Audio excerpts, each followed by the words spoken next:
Prado and Diaz here in the first inning. As Jonathan Sanchez making his eighth start, throws the first pitch of the ball game, and it's a strike.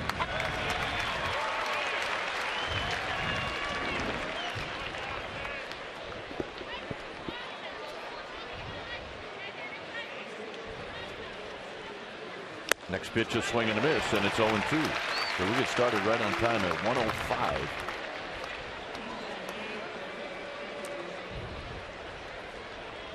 Johnson hitting .252. 5 home runs, 15 driven in. And Jonathan Sanchez with that hard slider, 1-2. Mike mentioned in the open about where Sanchez's release point was and the certain angle. And at some point this half inning, Mike, I'm going to have you go back to that. 2-2. So important for Jonathan Sanchez and really any pitcher who has a low three-quarter high sidearm release. You know, you look at his mechanics, I mean, they really are so similar to the mechanics of Randy Johnson. And he got him. Let's take a look at the rest of the Braves lineup, brought to you by Southwest Airlines. You just saw Johnson. Prado's coming up, and then Diaz, followed by Brian McCann, who had a couple of home runs yesterday, and he's getting hot, and that's not good news. Francoeur, then Casey Kochman, Hernandez, Schaefer, and Vasquez.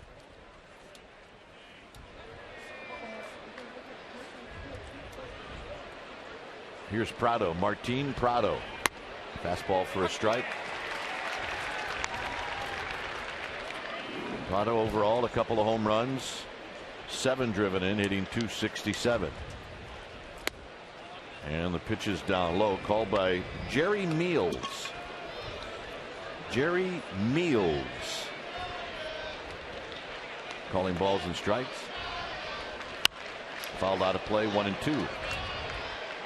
Let's take a look at the numbers for Jonathan Sanchez.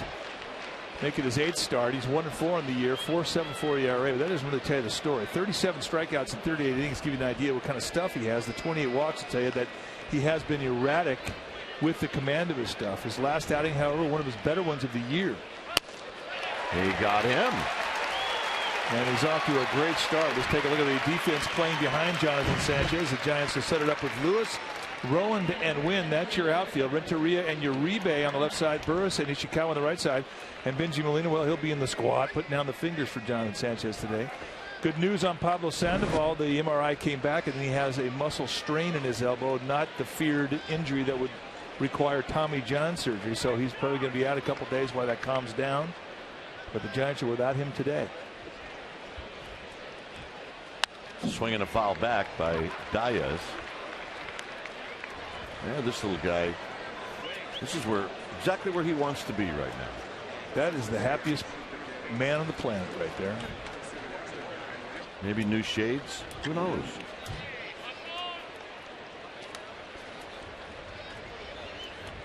Diaz hitting .297, a couple of home runs, 15 driven in.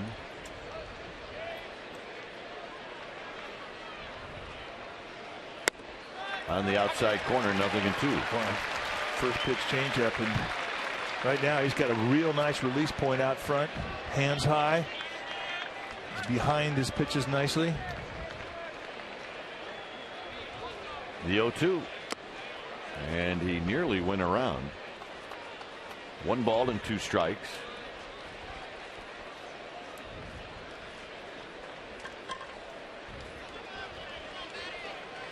Braves have won 3 straight. They took 3 from the Toronto Blue Jays. So they're 3-0 against the American League. And that's called striking out the side, folks. Wow. Giants are coming up.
Look at their lineup, and it's brought to you by Southwest Airlines. Rowan, Renteria, win.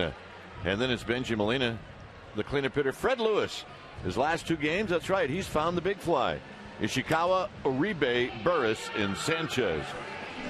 The Braves defensively will set it up like this. It'll be Diaz, Schaefer, Francoeur. That's your outfield.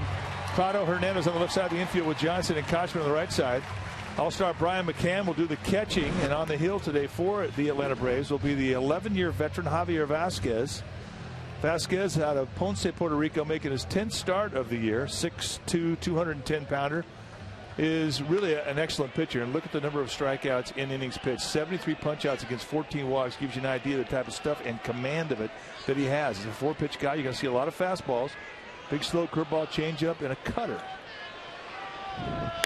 And Rowan looks at a strike, hitting .277. 5 home runs, 19 driven in. And his numbers are good over the last 15 games. And Rowan skies this one into deep left center field. This one is way back, and it is caught on the track by Diaz.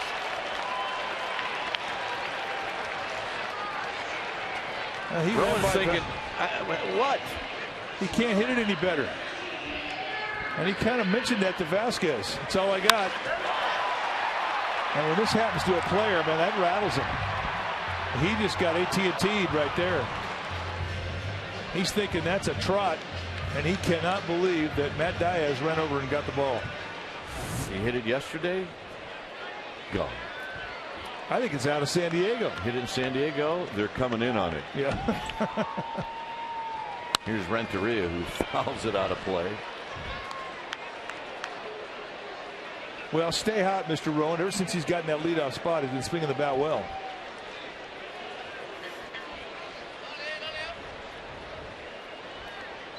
Renteria at 241. And he hits one that kicks off the mound to Hernandez, and Hernandez throws him out. 2 outs for Randy Wynn. Rowan, by the way, was 10 for 24 on the road trip. Renteria 1 for 12.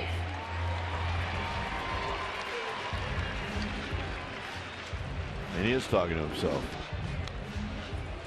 Well, you hit a ball like that and it doesn't go out. I mean, big league hitters know when they get a ball. They know when it's gone. And when they say to themselves when they leave the batter's box, that's out of here, and then all of a sudden it doesn't even get to the wall, that'll rattle their cage. Strike to Randy Wynn, hitting .278. A 10 for 25 road trip for the Giants right fielder.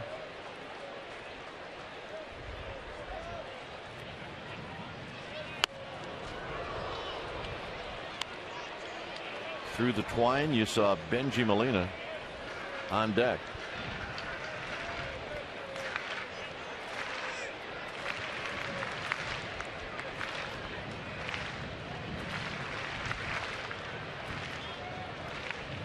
Vasquez, a long look in. And Randy Wynn rolls it on the ground to second. And that will do it. 1-2-3 inning for Vasquez. We will head to the second. 0-0.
struck out the first 3 hitters that he faced, and now he'll face Brian McCann.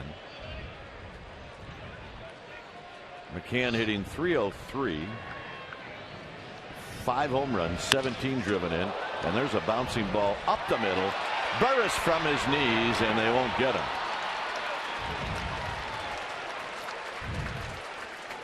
Well, the first inning, Jonathan Sanchez struck out the side, and let's watch the payoff pitches. First to Kelly Johnson, good hard slider, and then a fastball just exploding on Martin Prado, and then Brian McCann, or Matt Diaz rather, going down to a hard breaking ball.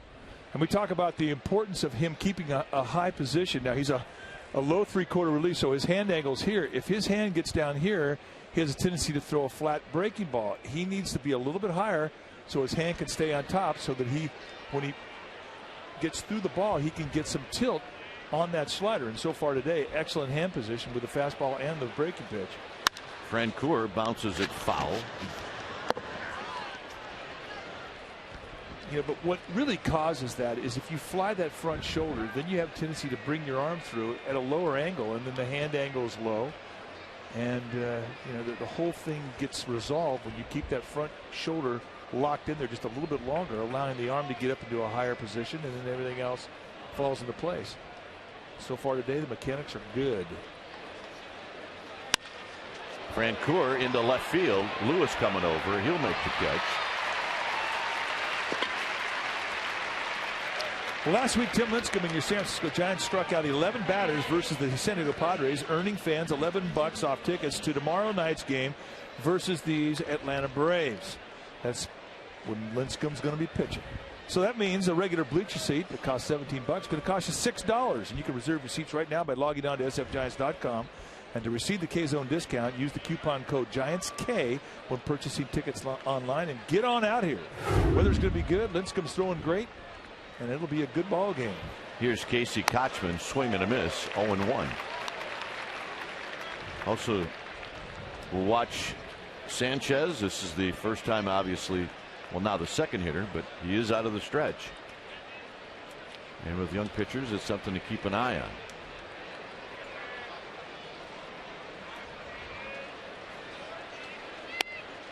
A little low. Kochman hitting .284 with a couple of home runs, 21 driven in. Well, the point you make about young pitchers having problems being consistent out of the stretch is very true. And sometimes they're 2 different pitchers, and it's kind of was the case a little bit earlier when Sanchez was struggling with his mechanics. More work for Lewis. 2 outs. But in his last outing, however, I really thought that his consistency out of the stretch and his balance out of the stretch was very much like that of the balance that he had on the windup. Most young players and young pitchers will tell you that they prefer the windup more than the stretch. But I mean, he's done his homework. He and Dave Righetti doing a lot of work on the sideline, and now you're starting to see a consistency in his mechanics and his motion. And hard work's paying off. Here's shortstop Dioria Hernandez.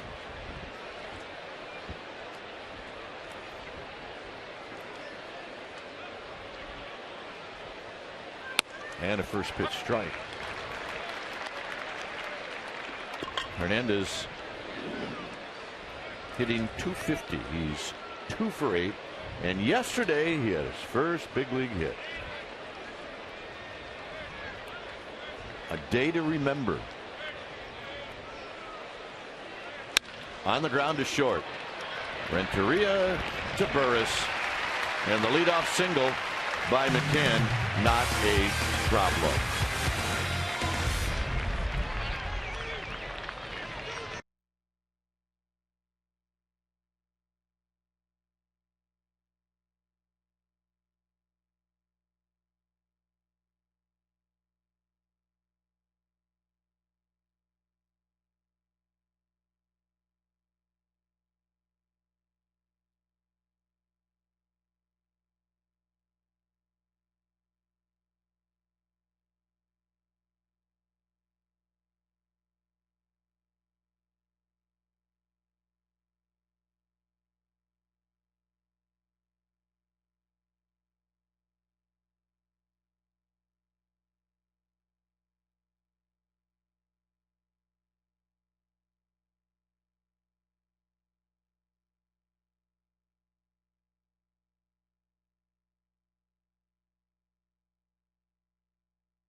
Here's our Chevron unsurpassed performance. It's Babe Ruth. I want to say from the bottom of my heart and from the hearts of every American, I want to say God bless you great men and women over there, and God bless the ones that are going over. And if we fight as half as hard as you're fighting over there, that American flag will fly forever. Babe Ruth on the troops overseas on this Memorial Day. Way to go, Babe. Yeah, he did a good job. Here's Benji Molina. Babe took his glasses off and he meant business. That's a good curveball right there. That's right. It's like an umpire taking off his mask. Molina hitting .267.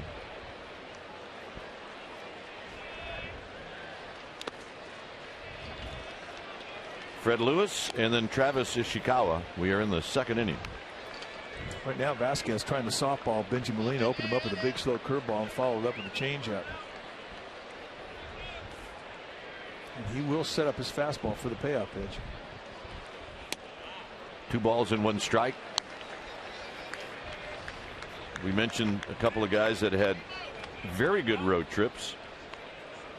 Benji Molina went 2 for 26.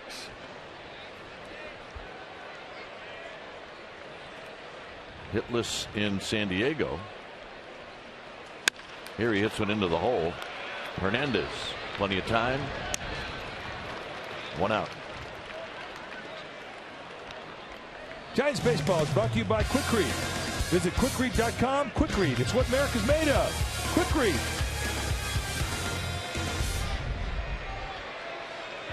Here's Fred Lewis. Lewis hitting .277. 3 home runs, 7 driven in.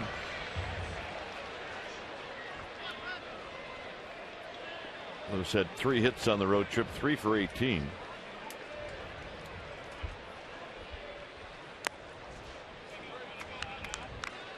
Now, it looked to me like on the last road trip, he started to find that stroke that allowed him to pull the ball. Yeah. For the most part of this year, it was serve the ball the opposite side, serve the ball the opposite side. He spun on 2 of them in Seattle and hit 2 bombs.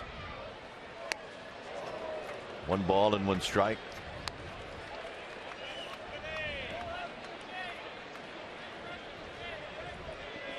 A hot Fred Lewis would do a lot to this lineup. Well, you're right. I mean, he's one of the guys that they had been counting on for production. And for Lewis to be having 7 RBIs this deep into the season is not getting it done. He needs to get it going. And he goes around. It's 1-2. Vasquez humped it up a little bit, around 92, 93.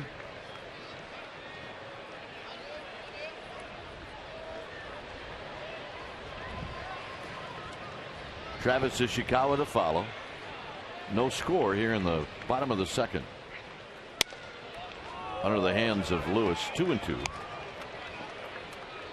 Vasquez took a long look at plate umpire Jerry Meals as if to say, "You're kidding me, right?" Well, it looked like a close pitch. He thought he had him strike 3. He's going right back in there again with hard stuff. Lewis spits on that one, 3-2.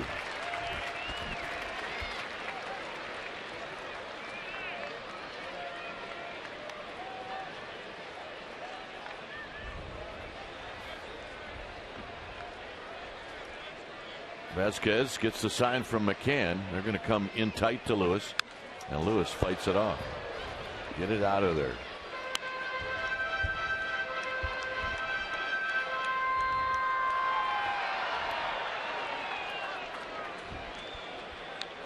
Len Hertzstein down the third base line. Now that we've shown Len, he's probably going to get 4 or 5 ground balls today. At least. And 2 of them will be Schinbergers.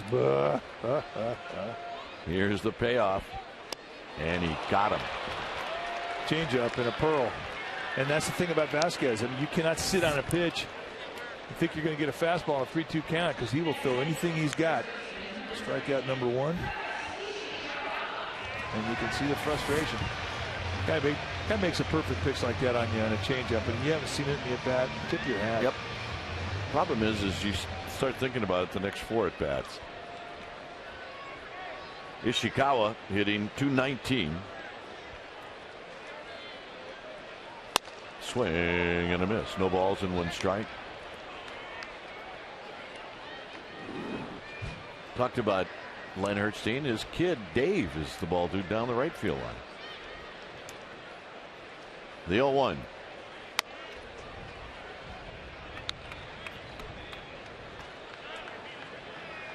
Travis Ishikawa 0 for 7 on the trip. His kid's 84. Ishikawa pops it up. Middle of the diamond. And they collide, and Ishikawa's safe. And that's a big leg knock. I mean, Vasquez has got to get out of the way. That's exactly right. I mean, you can direct traffic, but you got to get out of the way of the traffic. This is not Prado's mistake. He turned around and he almost gets pushed into the pop-up after he makes contact with Prado. You can see Prado's yelling.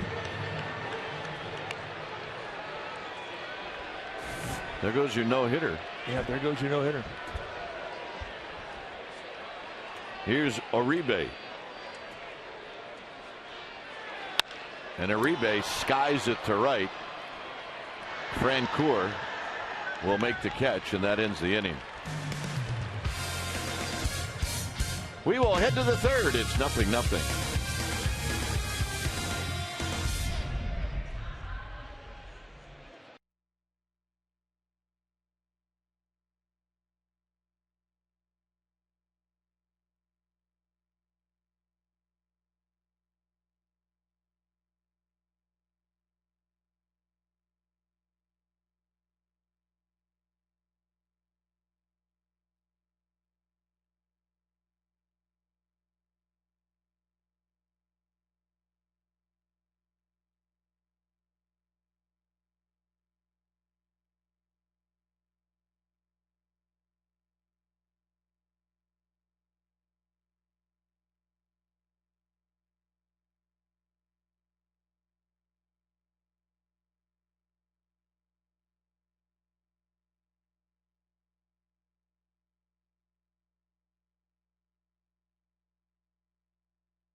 It's 0-0 as Jordan Schaefer leads things off, and he fouls it out of play.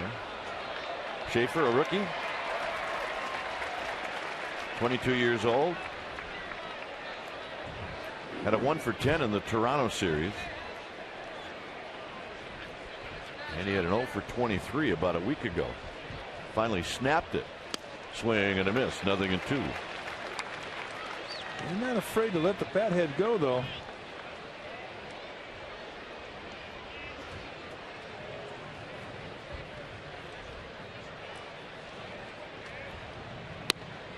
Just inside as Sanchez not afraid to go back in there again. 1-2.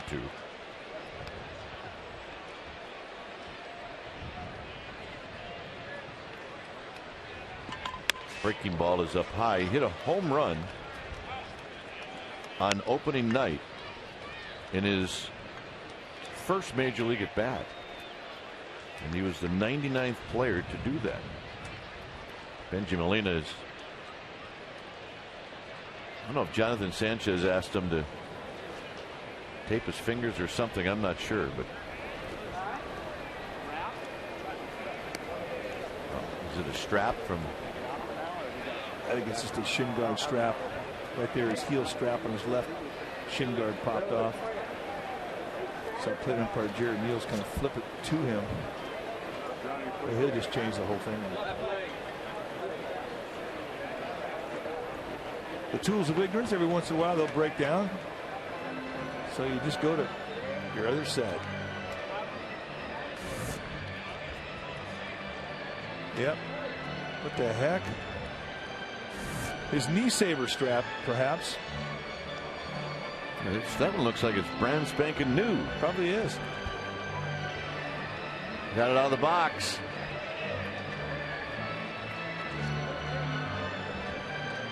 When I was a kid, I thought that was the slickest thing of all time, catcher's gear. I agree. Because you could use it for other sports, too. You could use it for hockey. We didn't have hockey. Here in Wisconsin, you could play hockey for 10 months a year. Best thing to do is just put that stuff on your little brother. And then just throw things at him. And now you're cooking. 2-2 to Jordan Schaefer. And he got him. He blew him away is what he did. He just reared back and country hardballed him. That was a big league fastball. Well, Saturday, May 30th is a special 6:05 start. It is also Giants Build-A-Bear Day. That means the first 6,000 fans 14 and younger will receive a Giants Build-A-Bear courtesy of Vitamin Water 10. It's also Bossy and Team Up for Youth Girls Day. To purchase this special ticket, go to sfgiants.com/special events. Here's Vasquez, who's 1 for 17 on the year. There's Build-A-Bear.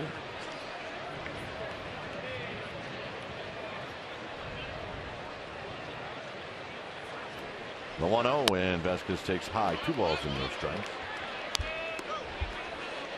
Top of the 3rd inning on Memorial Day. Glad you joined us. Hoping that you either did or are going to barbecue today. There's your 3 options. Or maybe just do it all day. The aprons were handed out today. There's a strike to Vasquez. Vasquez probably take another one. We got ours. I'm wearing it tonight.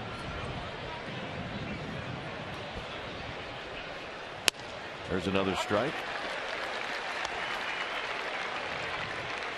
See?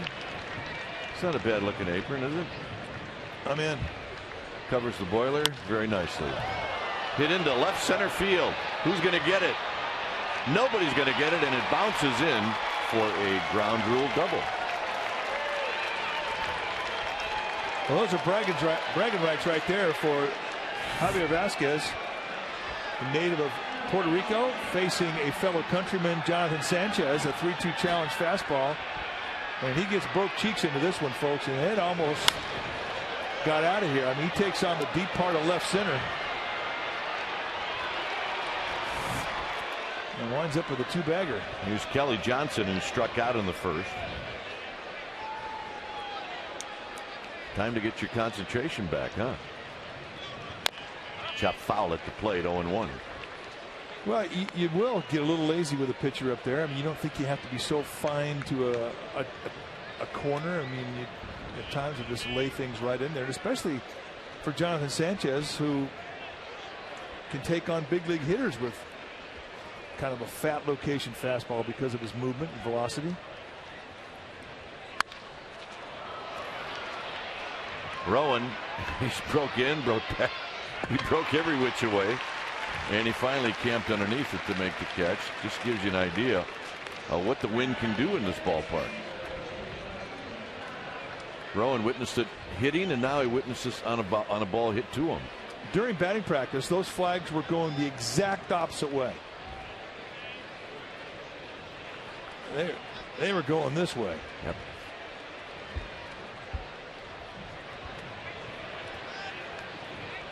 Prado struck out in the first. Martin Prado. Way inside, 1 ball and no strikes.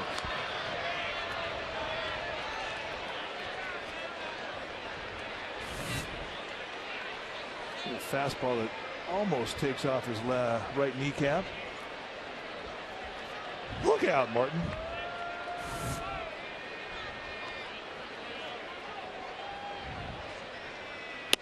Low. Vasquez, the one-out double at second base now with 2 outs.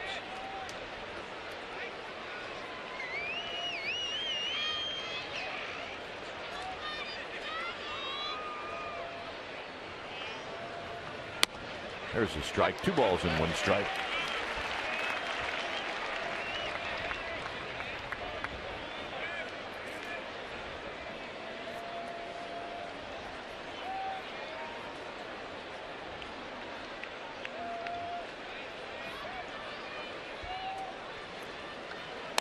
Not close. 3-1. Matt Diaz is on deck. Yeah, Matt Diaz is hitting .344 against left-handed pitching, and this is a big guy to get. You don't want to have to face Diaz with ducks on the pond if you can help it.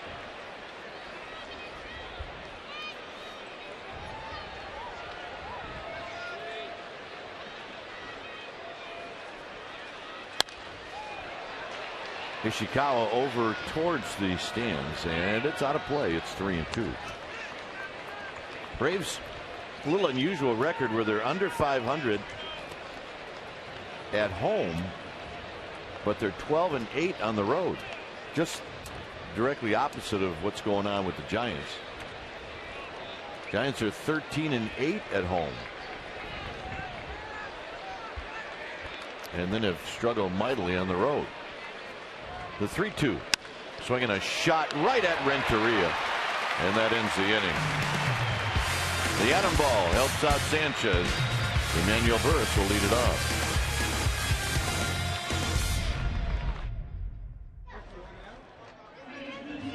Oh, I am. Come on now.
Of the third, the Giants are saluting the military today for Memorial Day, and a special day deserves a special interview. Barry Zito joining us live, and we talked in pregame about your foundation, Strikeouts for Troops. It's raised over $2 million for wounded soldiers, but you've also started a great annual event at spring training. Tell us about it. Yeah, this spring we had about 20 or 25 Marines out from San Diego. They were from the hospital out there, and we brought them out to Frazier's, one of my favorite restaurants in Scottsdale. We had a dinner, and I got a bunch of guys on the Giants that come out, hang out for the night, and this was basically a weekend for the guys, for the Marines. They came out Friday, Saturday, Sunday, but it was great to be at dinner. We could hear their stories. Guys like Randy Wynn and Matt Cain, Dave Roberts, Orlando Hudson came out from the Dodgers, and they got to hear the stories of the Marines firsthand, and then the Marines got to basically rub elbows with us, and we're each in awe of each other. So that was the coolest part about it. And it was a pretty emotional instance at the game that day, wasn't it, when they were walking out of the park? Tell us what happened there. It was a big thing. Well, I had learned later in an email from the head guy there, Rich Williams, that they hadn't really ever been thanked outside of people that were in the military. And we heard horror stories of guys that would be in supermarkets and people would kind of scoff at them or frown or whatever. So they were leaving the game that day, and they got a standing ovation from maybe 10 or 15,000 people, and a lot of the guys and Marines got real emotional, and they just said, gosh, we didn't even know that people cared, and this and that, and that's the impression that they've got. So for them to be able to experience that was like a bonus. We didn't even plan that, and that was the coolest part for them. Well, you've been a wonderful thing, and so have your teammates. There's a great article, guys, on sfgiants.com by MLB.com writer Michael Urban. Joan Ryan has also blogged about strikeouts for troops. You want to check it out, you can also check out www.strikeoutsfortroops.com for more information. I just like to take a quick moment and say thank you to all of you in the military that do so much for us. Dwayne and Mike. All right, thanks, Amy, and thanks to Barry Zito for coming up front. Oh, he's been fantastic, and the program works. Had a lot of really positive effects on a lot of guys that have needed a shot in the arm. And we should have a day every month to honor the military. Yep. So Barry Zito coming through. It's 2-2 to Emmanuel Burris. And Burris fights it off. It's nice to see Burris swing the bat instead of feel for the ball. Yeah. Amen. Getting some legs into it now. He's got some coverage at the outer half of the plate. He's kind of gone in and out of this swing. He opened up the year and he didn't have a very good swing at all from the left side. There you can see there's a good hip throw. He's turning right through the ball. Now you can take it and you'll have some bat speed and some strength to drive the outside pitch. When you're slapping the ball, you're not doing anything. You're playing tennis. Foul back. And I think when you're learning to hit at the big league level and you're a switch hitter, and there's always going to be one side that you're going to be a little bit better in, and your weaker side, you have a tendency to get a bit intimidated when you swing and miss. If you strike out, now you take swing out to make contact, and all of a sudden you lose your lower half and you're slapping, and that's what's happened to him. But now they got a good swing back with him, and he can drive the outside pitch. On the ground, charging is Kelly Johnson, who throws him out. All right, what do you say we check out our Firestone leaderboard? And the lowest ERA at AT&T with opposing pitchers. Well, Jason Marquis with a 1.97, Derek Lowe a 2.05, Randy Johnson 2.14. Well, Javier Vasquez 2.56. He's on that list. Sean Chacon, Greg Maddox round out the top 6. Randy Johnson can say that about a lot of ballparks. Yes, he can. Sanchez takes a ball, 1 ball and no strikes. There's Derek Lowe, and what a great shot in the arm he's given the Atlanta Braves this year.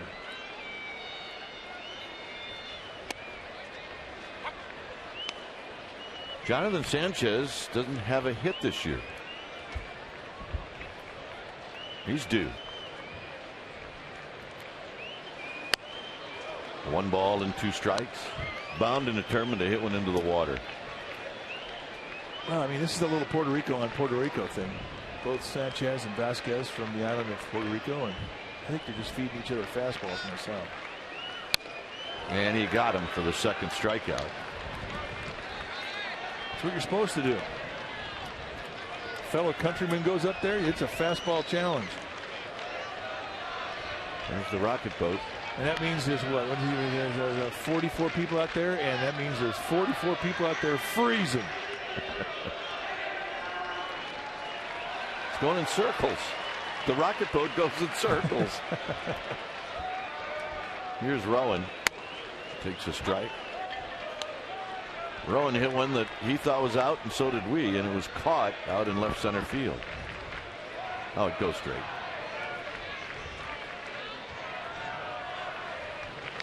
Now, wouldn't that be something if that were Quacker?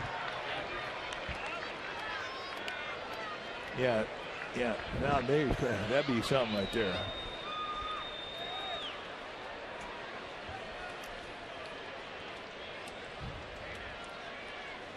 And Rowan strikes out on 3 pitches to end the inning. A couple of guys settling in. It's 0-0.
trivia question. Which player did Mike Krukow strike out the most in his career?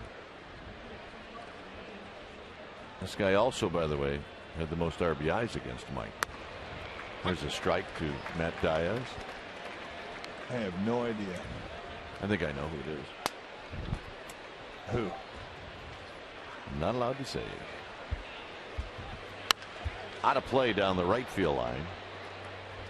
And it's 0-2. Well, Cubby Cove's got some action out there today. Yep. Some boats out there. It's kind of floating around. Got him. I don't think Matt Diaz is picking up Sanchez. No, we talked about how well Diaz hits left-handers too. Strikeout number 5 for Jonathan Sanchez. It's just that lazy arm 94 that jumps at you and gets on you so quick. And Diaz, who's got a quick bat, that ball was by him. And he's trying to figure it out walking back to the Braves bench. Here's Brian McCann, who picked up an infield hit in the second, although it was a ball that Burris backhanded it out on the grass. So technically it was a shallow outfield hit. In tight, 2 balls and no strikes. McCann with the new glasses look. Yeah, he had some problems. He had the LASIK surgery, and then he had a left eye infection. He can hit, period. He can hit. I think he hit with one eye. 2 balls and 1 strike, and he missed a couple of weeks. Oh, he was having some blurry vision, and I mean the Braves were really worried that as to whether or not he was going to get his vision back. One of the really bright young stars in the game, all-star catcher. He can hit. Below the zone, 2 ball, or make it 3 balls and 1 strike. Doesn't matter, lefty, righty.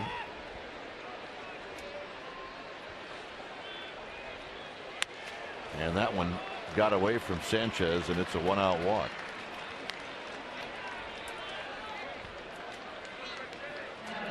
First walk issued by Sanchez, and here's Francoeur.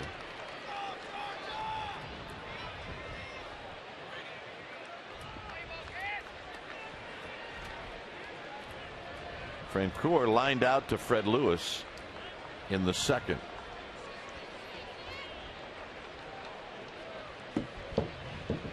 It's the third base runner for the Braves. McCann had a hit, Vasquez had a hit, and now the walk to McCann.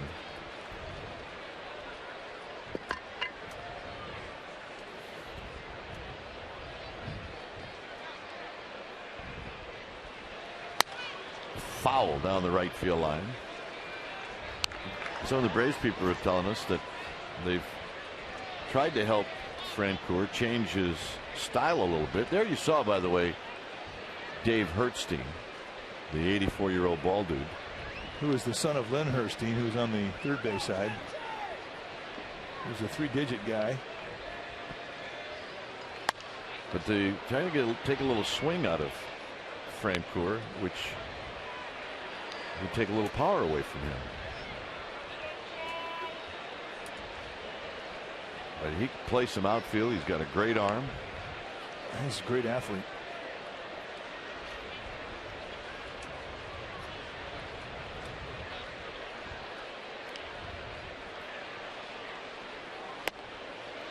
So that means Len had a kid when he was a kid.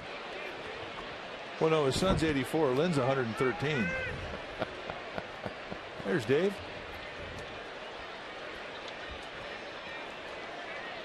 Len, one of our all-time favorite ball dudes. Oh, baby. So entertaining. Oh, baby. Francoeur fouls this one. He's been a ball dude now for 16 years. He is one of the originals. I mean, we were making fun of him 16 years ago when he before the wingtips. Leonard's the one that got hit on the shin, right? Oh, yeah. The 1-2 to Francoeur. Hit on the ground off his fist. Burris is going to try to get the force play, and he does. Nicely done.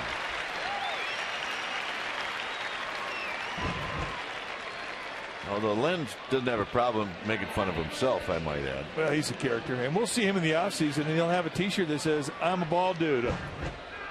Totally has identified with the role of being a ball dude, has had great fun with it, and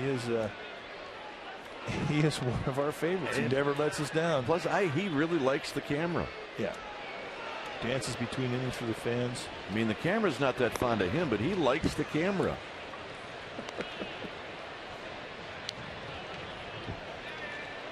I think he prefers day games. He gets a little cold out there on cool evenings here in Northern California. Casey Kochman at the plate. Sanchez checks on the runner, Francoeur.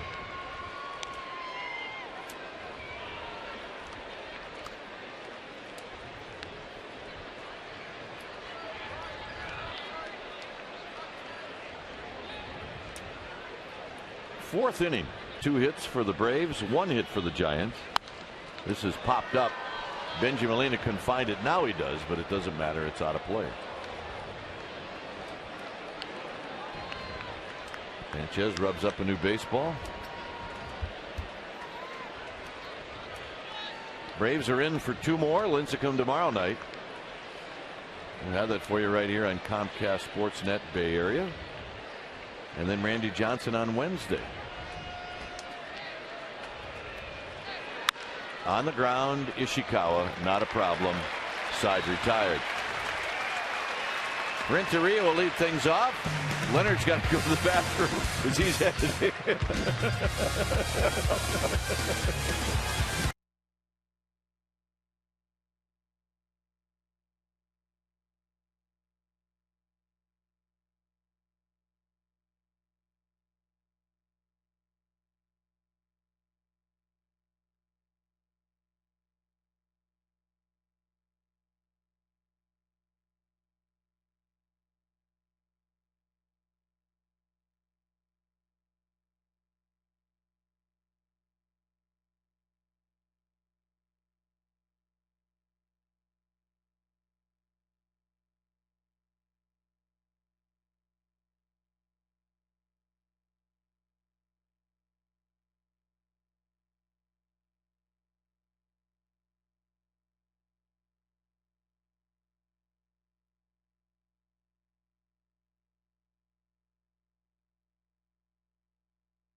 Fourth, and it's the moment you're waiting for at home. It's the daily poll question, but here's how you vote.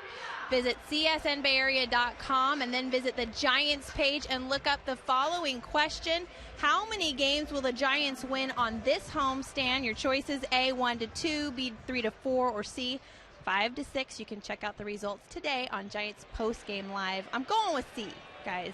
Gotta go with C. All right, thanks, Amy. Here's Renteria. And that's a call strike. Renteria, Wynn, and Molina. A 0-0 ball game. Renteria bounced out to short.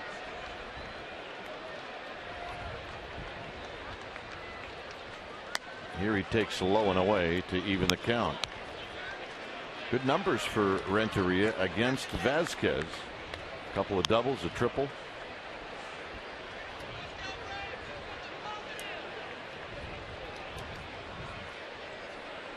Giants have only had 1 base runner.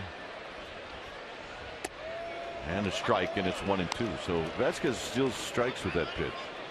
Well, it locks you up because it's basically 2 pitches. I mean, it's a curveball, obviously, but it's a big, slow, off-speed Just such a change of pace. And you can see how late it breaks. Guys get frozen with it. It's not the kind of pitch you can even look for. Misses with that one. It's 2-2. Vasquez has got great touch. I mean, he's always had nice command of his stuff, but as he has aged in this game, I mean, he's really gotten a nice feel for all of his pitches where he can back speeds off on all of them.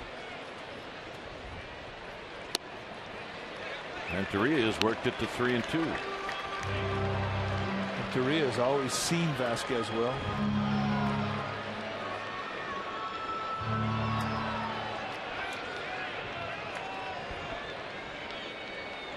Here's the payoff. Skies it into center field. Moving back is Schaefer. All right, here's our Aflac trivia question and answer. Which player did my partner strike out the most in his career? But this player also had the most RBIs. He was with the Braves.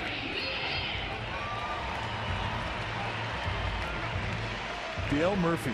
Boy, I've got nothing but respect for that guy.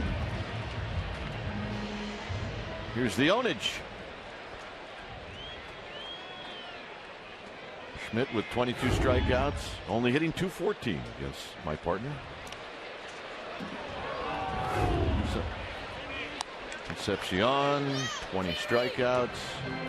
Yeah, the way I see it, he only tried to strike out the big names. Gary Templeton wasn't fooled the rest of the time. Hitting .352, but Dale Murphy, he hit a couple of 3-run homers off me that I don't think have landed yet.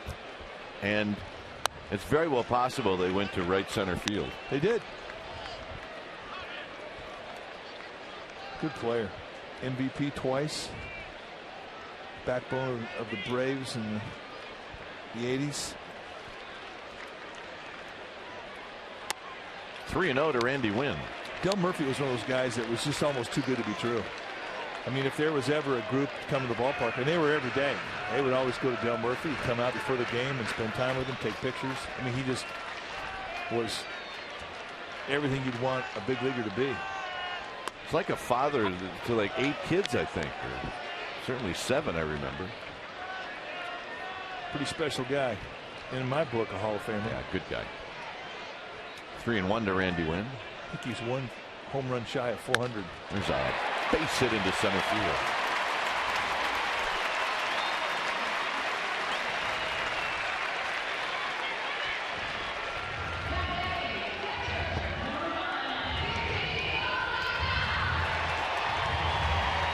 Molina bounced out to short in the second.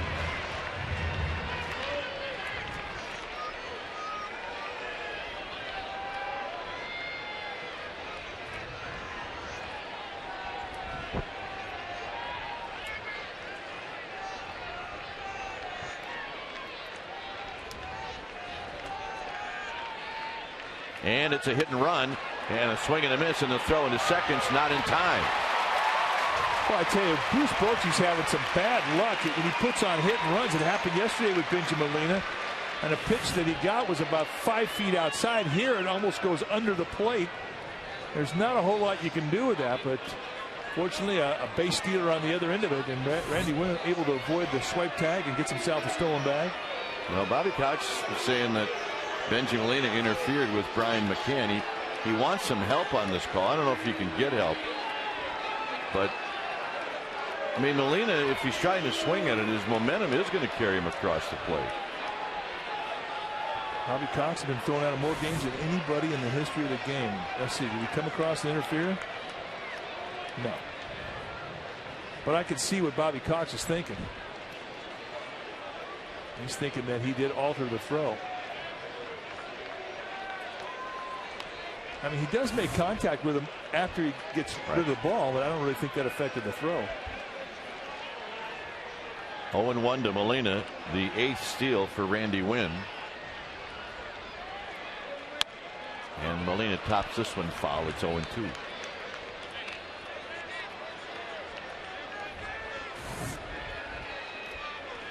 All right, watch the feet. Did the feet make contact? Benji got there first. Well, definitely from that angle. I mean, you're looking at what Bobby Cox is looking at. And from that angle, I can see what he's thinking about. Plus, he just loves to argue. He does. Argues just to stay in shape. 0-2 to Molina. That slow breaking ball. 1-2.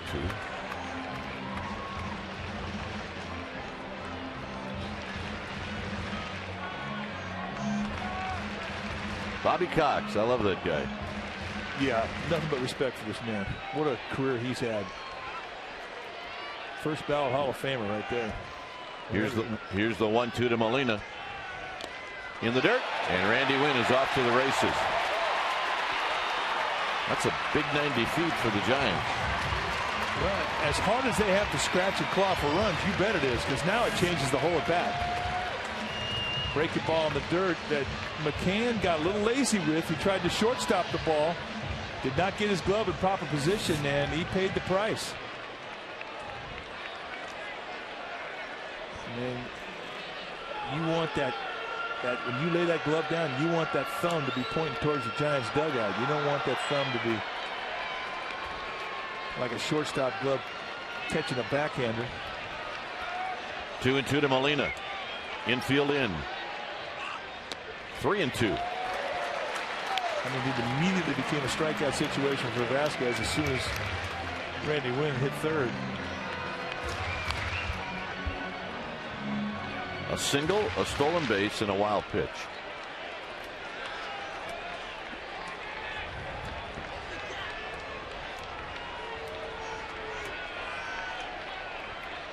Molina gets tired of waiting and steps out.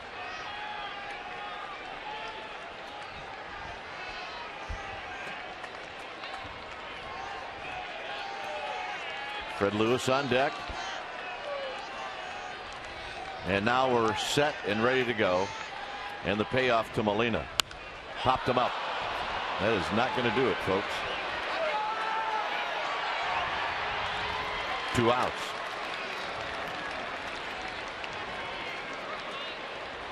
Well, this is how you pick up your teammate. If you're Fred Lewis, you come through in this situation with a base hit, and pop up with Benji Molina is all but forgotten.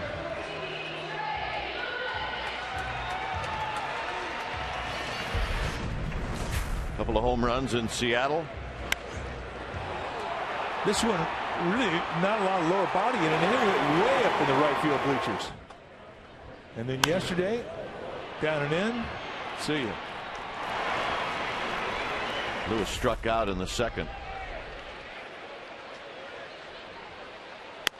First pitch, off speed pitch, 0-1. Backdoored him with that big slow curveball.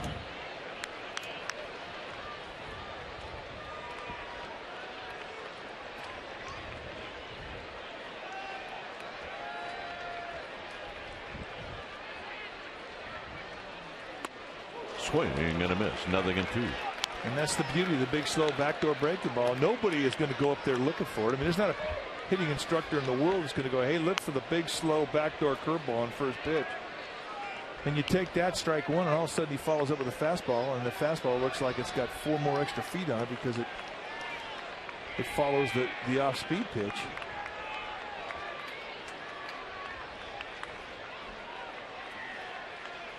Got him. A 3-pitch strikeout. Giants waste an opportunity. It remains 0-0.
Giants Cap Day, sponsored by Catholic Healthcare West. The first 20,000 fans will receive a Giants cap, and it's a pearl.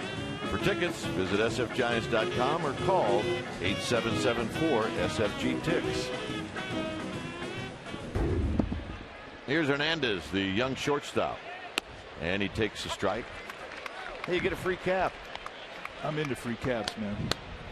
Totally into free caps. The dibs are very popular in those 2 seats. Totally into dibs. Pop to left. Lewis will put it away. All right, time for Subway Eat Fresh Ask Kruk and Kai. Visit csnbayarea.com and ask us a question. We will try and answer one a game. Today's question from Chris from San Francisco. So there are switch hitters. Are there switch pitchers? Well, there's some that would like to try it, but the answer to that is no. Here's Schaefer, and a strike. You know, in baseball history, there have been, but they've been in the minor leagues. They've been pretty much novelty. But there are switch throwing third basemen. That's right, and he's in the dugout or in the clubhouse. Pablo Sandoval. Pablo Sandoval can stand at home plate and throw a ball into McCovey Cove with his left hand. He was originally a left-hander, and he learned how to throw right-handed. Right now, Jordan Schaefer's having a hard time with Sanchez. That's 6 strikeouts. Oh, is it a birthday? 4 years old. Well, happy birthday.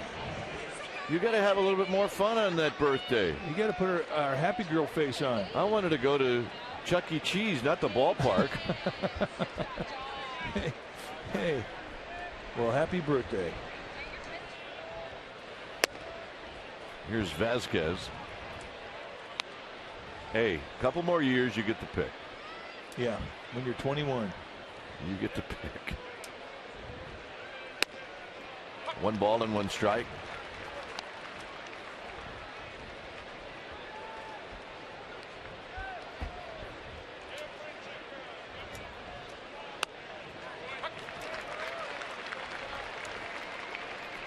Sanchez throwing breaking balls here to Vasquez, showing him a little respect after he gave it the 3-2 fastball double in Vasquez first at bat. Out of play. Nice catch. We got a leaner. Not a bad. All right, let's check it out. I mean, that's a play and a half right there with no glove. That's an old player. It's a leaner. Oh, yeah. Catcher. That's a catcher.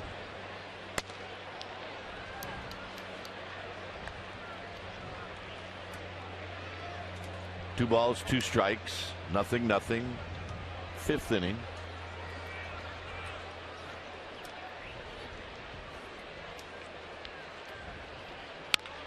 Hit on the ground, foul. Tell you what, though, I mean, Jonathan Sanchez, we started to see him put it together in his last start where he had a good outing, was able to pretty much look like the same pitcher out of the stretch in the windup. But today, I mean, he has carried that momentum right into this start where he has been in command since the first pitch. Has pitched beautifully. And this is what they expect out of him every time he goes out there. Lifted into shallow right field as it works its way back to Randy Wynn, who makes the catch. All right, everybody's good now. Yeah, I'm happy. It just took a little while. That camera guy is creeping me out. Mulrooney, of course.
introduce you to a very special young man, Airman First Class Pyatt.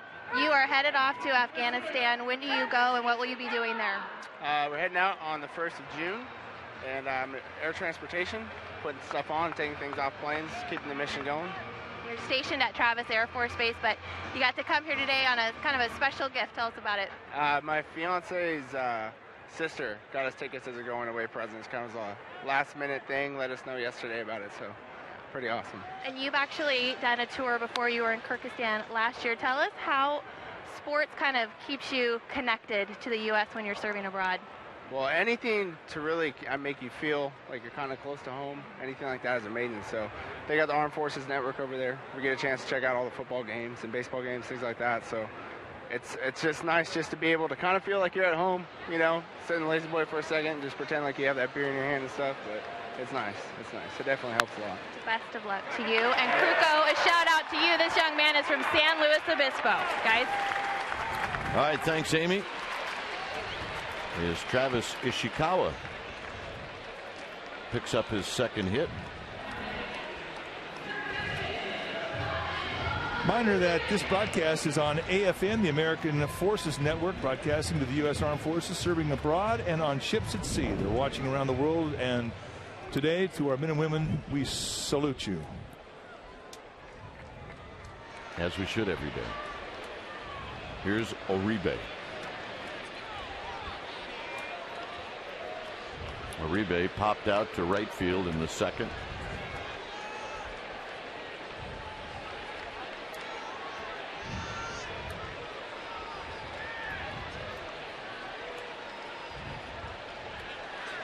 Fastball, belt high, no balls and one strike.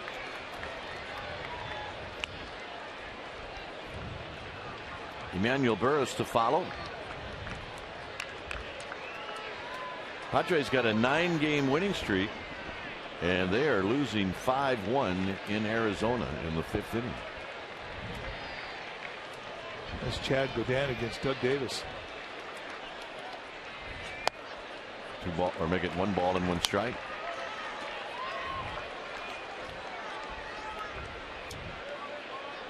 Padres had a 9-0 homestand for the first time in their history. How about that? 9-0 at home? Yeah.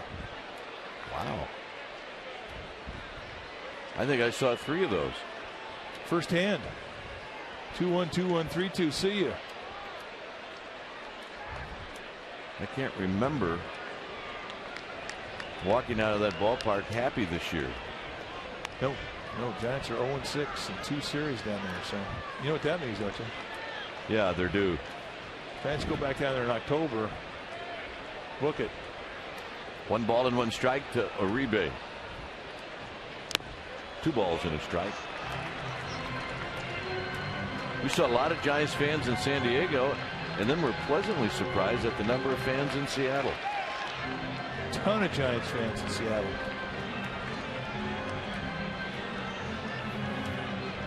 You know, really, that's part of one of the neat things about being part of this great organization. You go anywhere in the country, you're going to see Giants fans.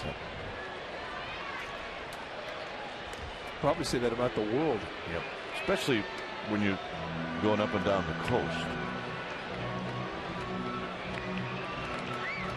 I had one Giants fan yell at a Mariner fan about, our fish is better than yours. A lot of similarities, the 2 cities.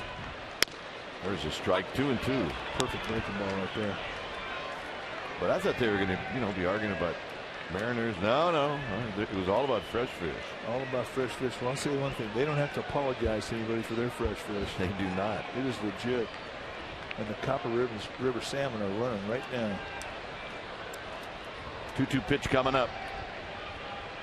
Breaking ball in the dirt. A good take. 3-2.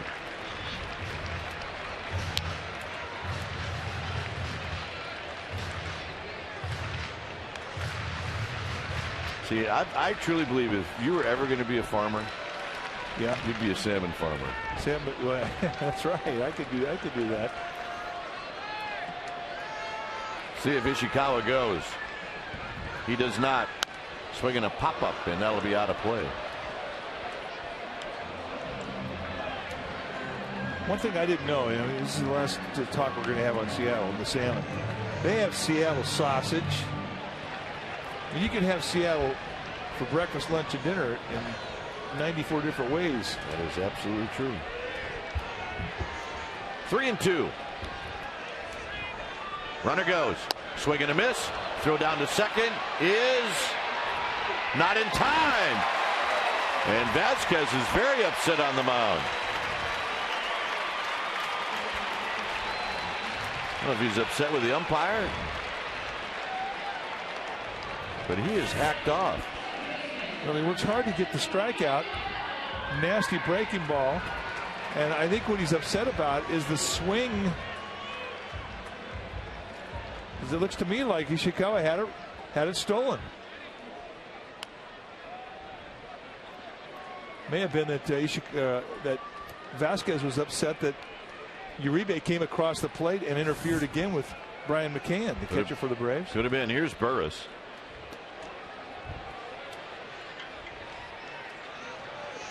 Burris takes a strike. Now watch Uribe come right in front of McCann. One more look at how his momentum took him right out there in front of the Braves catcher.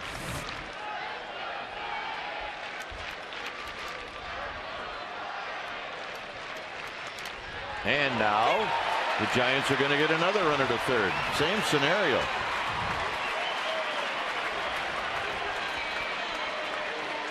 Stolen base, wild pitch, sets it up, one out, runner at third. Okay, a little changeup that just eats McCann up. I mean, McCann does everything right on this one.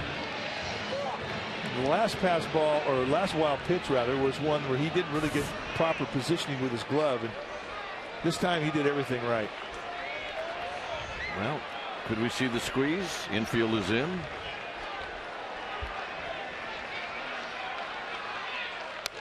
Braves were looking for it. Yeah, you and Bobby Cox think alike. Tell you one thing, if a ball gets hit in the air to right field and you're talking about a tag from third, you're going to watch one of the best arms in all of baseball, Jeff Francoeur in right field. Well, I'll say this, center field and left are playing too deep.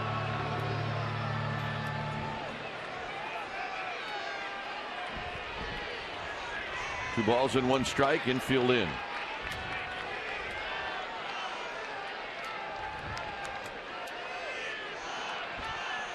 Burris has some room down the right field line, and Francoeur taking away Triple's alley.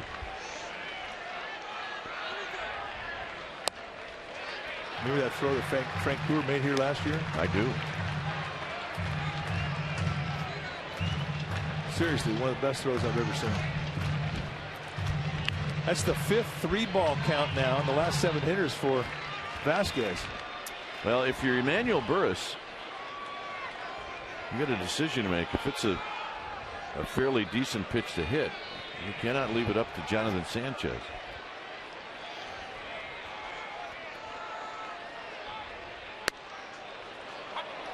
Three and two. You know, I mean, I know he's looking fastball there, but it looked to me like he was taken all the way. It did.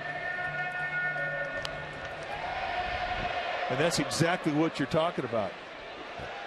You've got to try and expand the zone here a little bit because you cannot leave it up to Sanchez, who does not have a hit this year.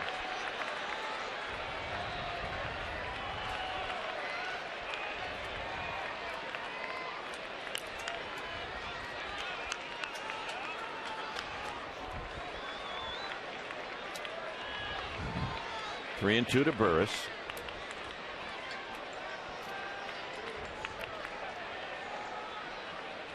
And a base hit.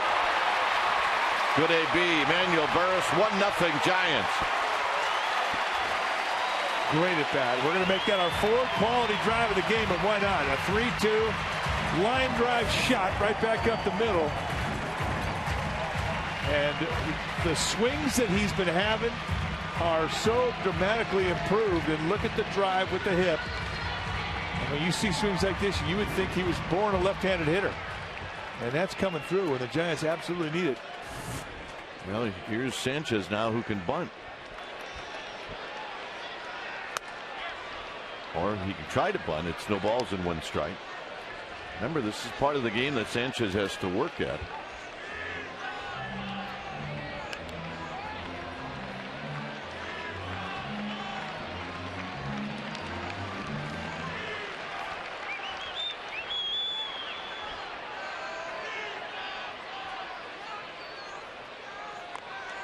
Sanchez does not have a sacrifice bunt this year.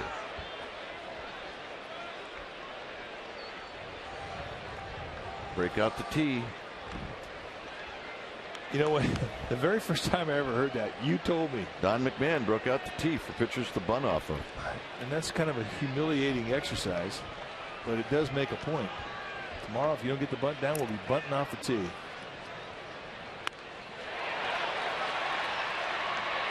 Not in time. Not even close, and I don't know what Vasquez was thinking about. Now the Giants have great speed at first base, and Vasquez should know that. But when he sees the ball come right back to him, his instincts are to the second base bag. And that's where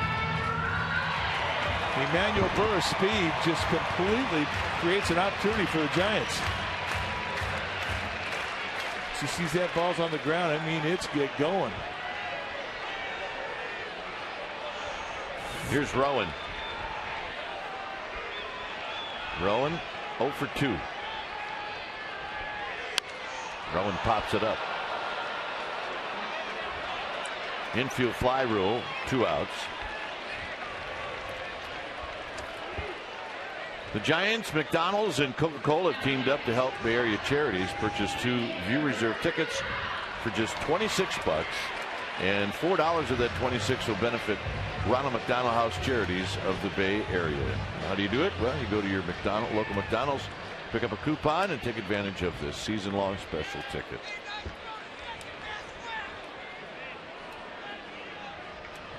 Here's Edgar Renteria, with Burris at second and Sanchez at first. This will be a fun challenge.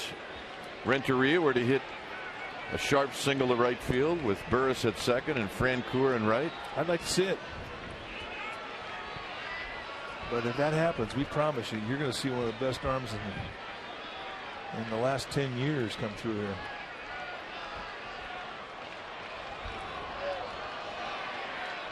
Renteria's hit 237, but in these situations with runners in scoring position, 297.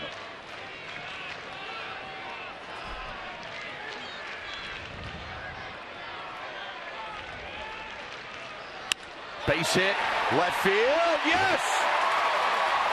Burris scores. What about Sanchez? Flannery's going to wave him in. Here's the relay, no relay.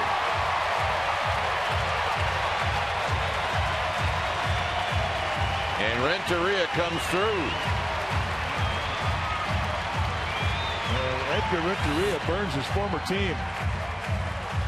Little sidearm delivery comes back right across the plate. They tried to backdoor sinker him on the outside corner, and Renteria said,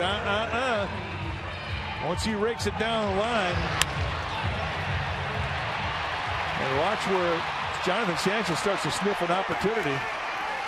And Tim Flannery anticipating this all the way, coaching him in, telling him to get down. Nice going, Flan man. Here's Randy Wynn.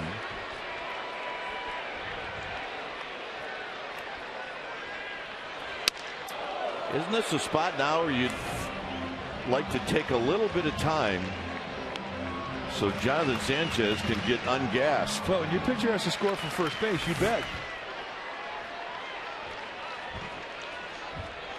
I think nice about Northern California, a nice cool day. You'll find some air quick. 2-0.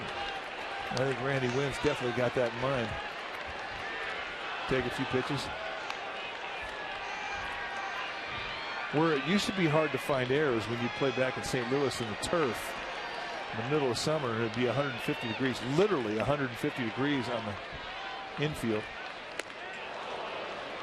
And you would score from first on a double. Oh my Lord, you'd be looking for error for 2 innings. Well, Randy Wynn has made this at least a 4-pitch at bat.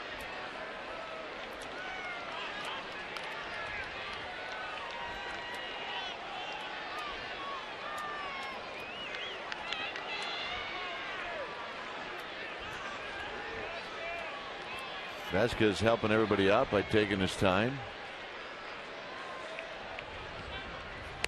Outside, 3-1. Now you can sense a little anger in Vasquez. He's lost his concentration in the strike zone. And that can happen when you get angry.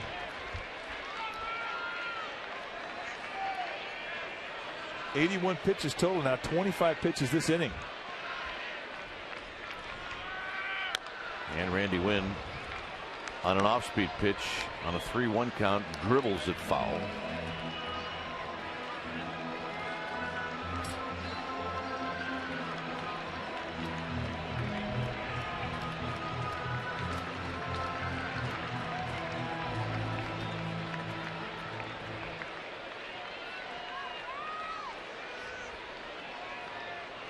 Three and two.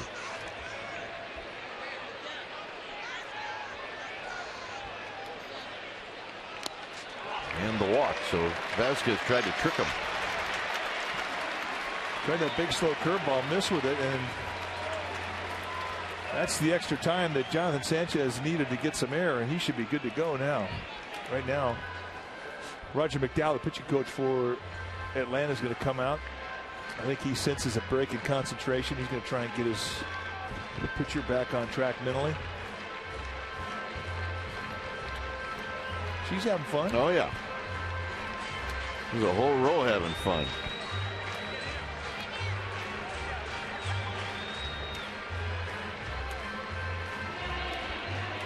Benji Molina will bat with Renteria. At second base, at first is Randy Wynn.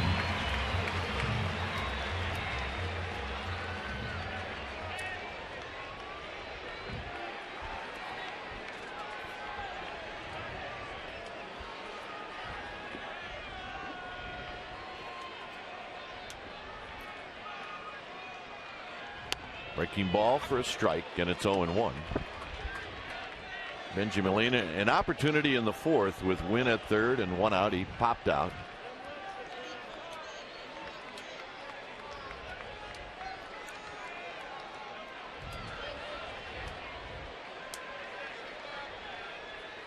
Off the plate to even the count.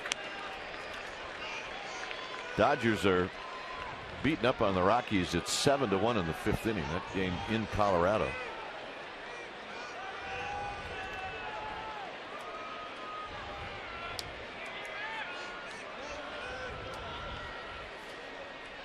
The 1-1 to Molina. 2 balls and 1 strike. Vasquez trying to stretch that strike zone out. He knows the aggressiveness that Molina has. You can tell he's pitched to him before.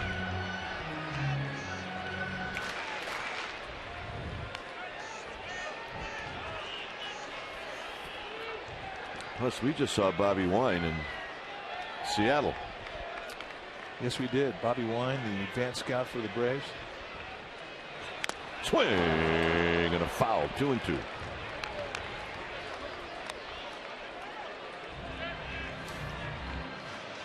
And I like Bobby Wine. I know you do too. Well, I had Bobby Wine. He was a bench coach for the Phillies back in 1982, and one of the better baseball people in the game today. I learned a lot of baseball from him. Good guy. 2-2 to Molina with 2 outs, 2 aboard, 3 in. Now it's 3-2. Vasquez has got to be thinking, how come he's not swinging at those? Well, will he throw it here? Bennett in the bullpen.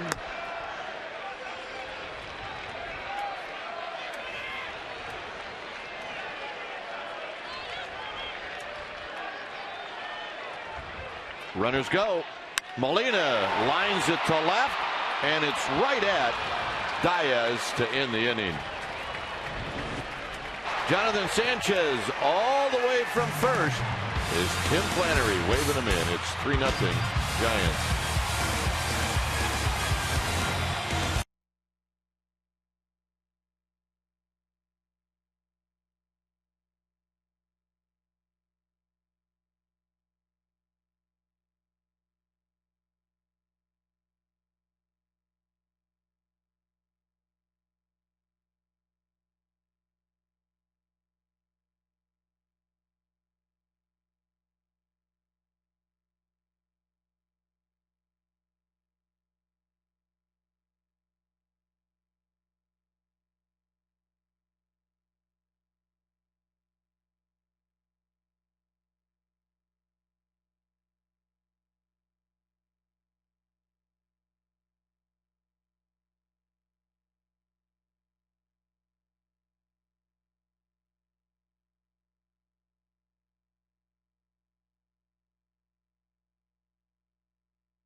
Now it's time for the Coors Light Freeze Cam, and we're going to look at Lynn Herstein, one of our favorite ball dudes of all time. He is entertaining, he is engaging, and he is scary. Scary.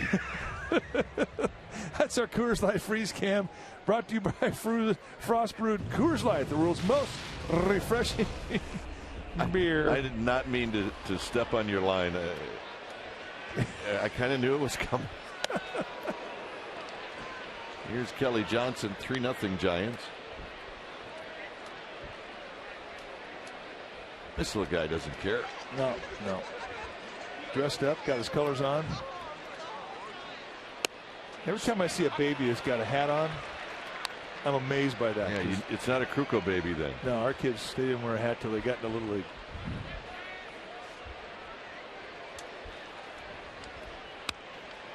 Two balls and one strike.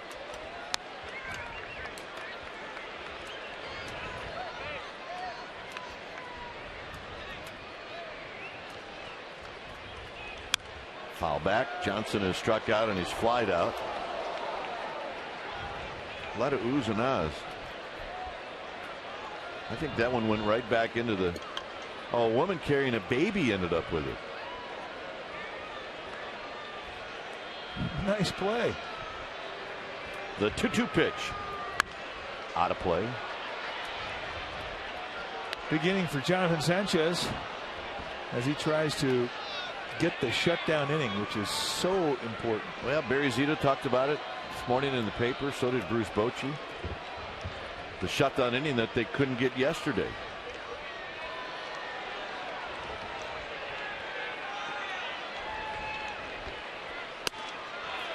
Adrian Beltre spoiled that. Nice, doing a smart thing here, taking time, getting focused to this 3-2 pitch.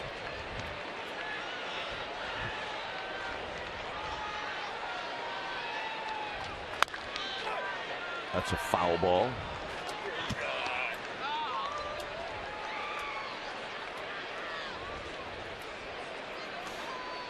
A lot of military people here at the ballpark today. On their day. 3-2 to Johnson. Driven into right center field. Randy Wynn on the move. He's not going to get it. Out to 421. Johnson picking him up and laying him down, and he's got a triple. I mean, one of the leading hitters in the Braves team against left-handers is Kelly Johnson. You don't normally see left-handed hitters have those type of numbers that he has, hitting 388. And here in a 3-2 fastball challenge, just finding triples alley. And with his speed, an easy stand-up triple. I think he had a little vision of grandeur about going all the way around.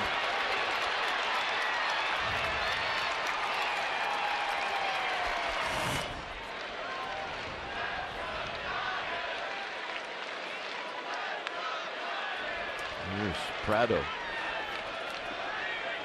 Prado lined out in the 3rd inning.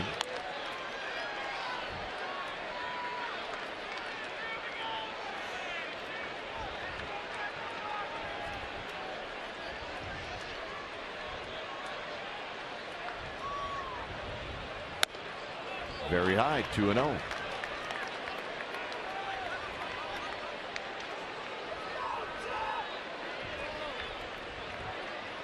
You watch a guy, a young pitcher or any pitcher for that matter, and he'll tell you a lot about himself as to how he pitches these innings. These innings are almost like 9th innings. The inning after your team scores a bunch for you, the shutdown inning. And here comes Dave Righetti. He's not liking what he's seeing right here.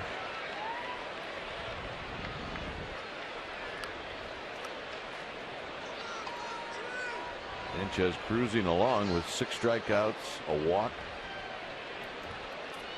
And then on a 3-2 pitch, Johnson triples. The shutdown inning can change your pitcher's rhythm because he's basically trying a little harder because he knows how important it is to his team. It's just like the 9th inning. A lot of guys get to the 9th inning for the first time and all of a sudden they change the rhythm. Their pace picks up. You start wanting to see how this book's going to turn out. They want to get to that last page as quick as they can.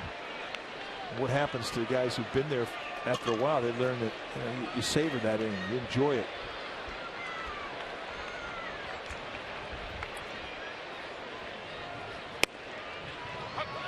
Three and one.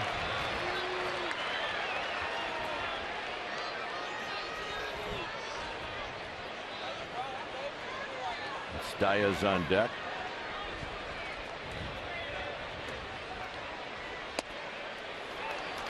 And the walk. And I think the walk upsets Bruce Bochy more than the leadoff triple. So the Braves get to bring their tying run up to the plate. And there's no way the Giants could defend against that ball 4.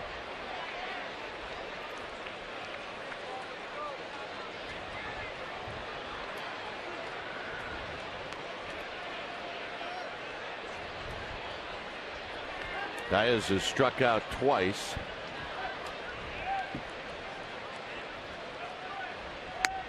And he takes a strike, and it's 0-1.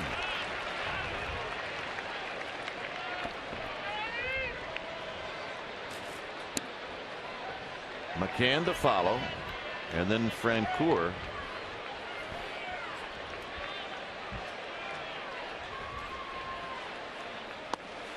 In the dirt, 1 ball and 1 strike.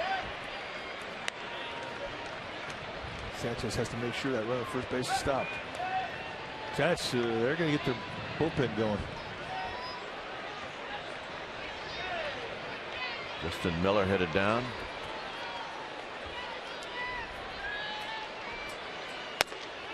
Two balls and a strike.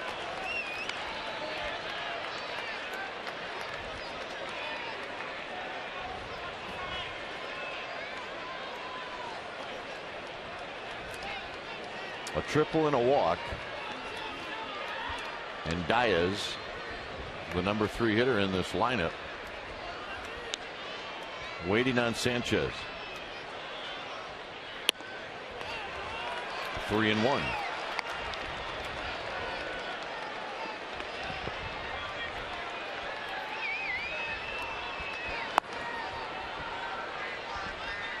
And Mark Gardner, he's the bullpen coach, telling Justin Miller, hurry up. Not close, and they're loaded. This has been a disastrous start here in the 6th inning for Jonathan Sanchez. Bruce Bochy just told Juan Uribe, go out and talk to him. Stall.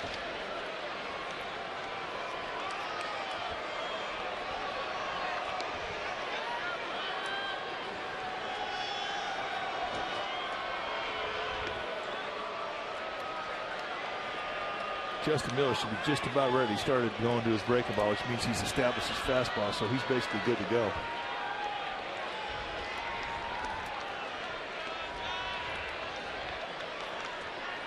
McCann is single and he's walked. Sanchez will pitch out of the windup. And it's inside 1-0.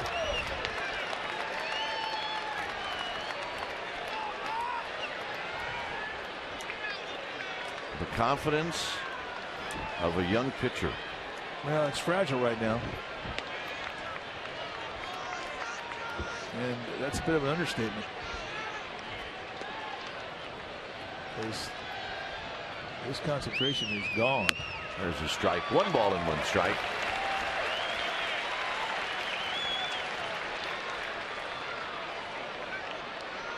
See the amount of balls in this inning. And then you start talking about quality strikes, corner strikes. 1 and 2. Good pitch there.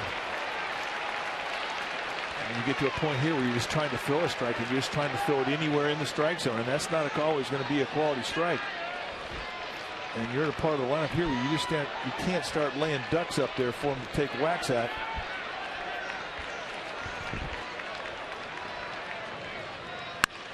Base hit to left field. It's going to score 1. It's 3-1 and the bases stay loaded.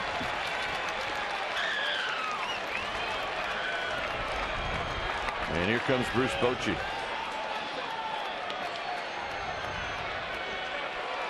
When it's time for a change, think Speedy Oil Change and Tune-Up. Your oil change, tune-up, and smog experts. We'll be back.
Southwest Airlines has low fares with no hidden fees. Book now at southwest.com, where what you see is what you pay. By Chevron with Techron. No other gasoline has more cleaning power. And by Comcast HD, with more HD than anyone, period. It's a 3-1 ball game. The Braves have the bases loaded with nobody out. And Justin Miller is facing Jeff Francoeur and a swing and a miss, and it's 0-1. The numbers for Justin Miller have been very, very good. 23 base runners in 20 innings, 2.25 ERA. You're going to see an assortment of breaking balls, and everything he has the ability to put on a corner.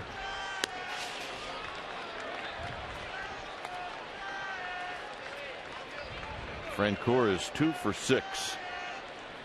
Lifetime against Miller. It's Prado, Diaz, and McCann. Those are your base runners. Swing and a miss, 1-2.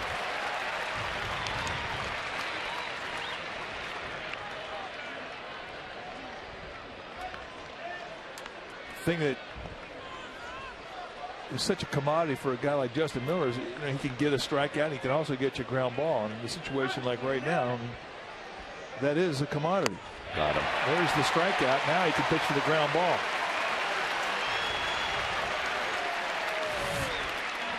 They set up in the inside corner and a payoff pitch. He throws it right down knee high with movement born in. And that's a dart and a big out. Here's Casey Kochman.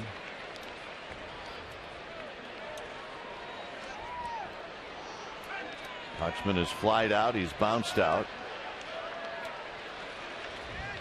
And he fouls this one out of play.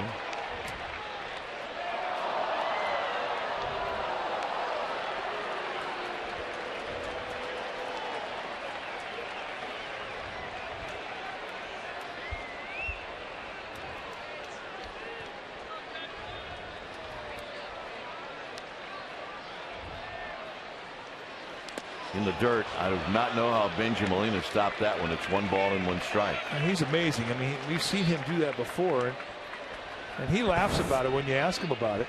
Because you can't, I mean, you can't plan something like this. You just have to pick a spot, throw your glove up there, and hope you get lucky. I mean, tying, or the second run scores. Now the tying runs at third with 1 out. That's a huge play.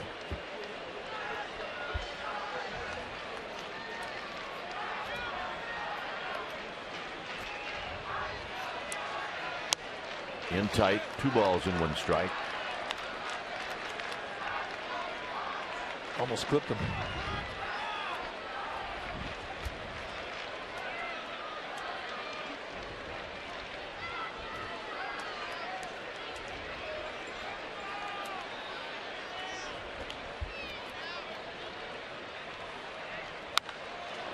That'll be high and foul. It's 2-2. Designer strike. The big guy caught it. The big fella. National League fan.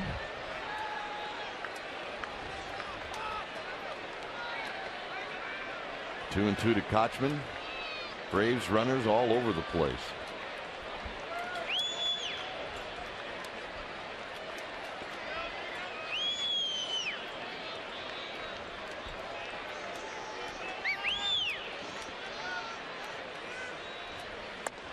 Three and two. Well, Miller has gone as far as he can go. And now you either challenge or you dig into your bag of tricks. 3 and 2. He walked him. Pretty easy take right there for Kochman.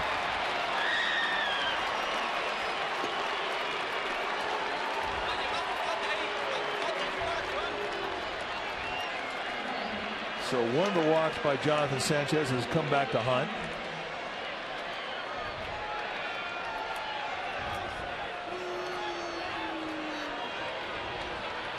Here's Hernandez, the shortstop.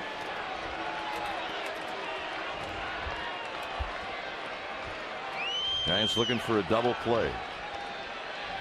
Not close. 1 ball and no strikes.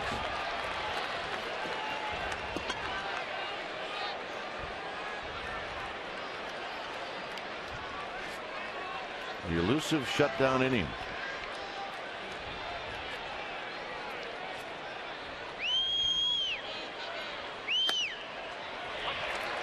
Gets the call on that one. 1 ball and 1 strike. Yeah, it's such an important inning really for both clubs.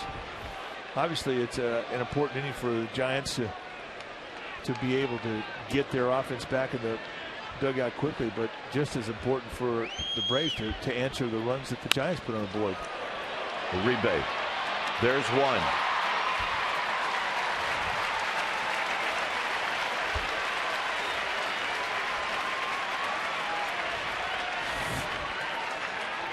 No chance for two. You just take the momentum right in front of you and get the force at home. Kochman runs well enough to beat out the opportunity at first base. So now the defense can relax back for Jordan Schaefer. But kid runs well, so if you're on the infield, you got to know that he can scoot down the line.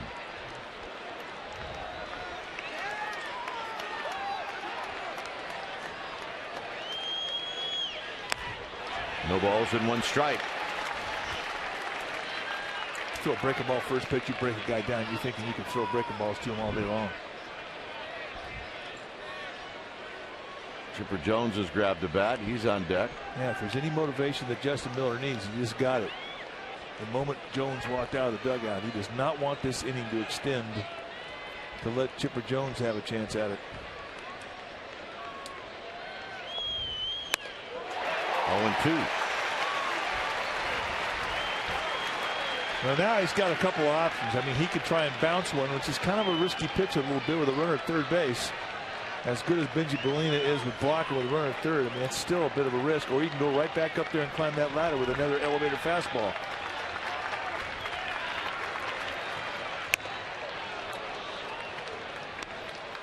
Not a problem with that pitch. 1-2. Now you can go right back on his hands again with another fastball. You can go soft away. You can bounce a breaking ball. Elevator out above the letters out across the plate. Lots of options here. You don't have to throw a strike. Got him. Well, in a very strange way, the Giants still hang on to the lead. It's 3-2.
Many of the troops that are here at the ballpark, they are showing them on the screen, and the fans around AT&T Park acknowledging them, and what a great day this is, Memorial Day.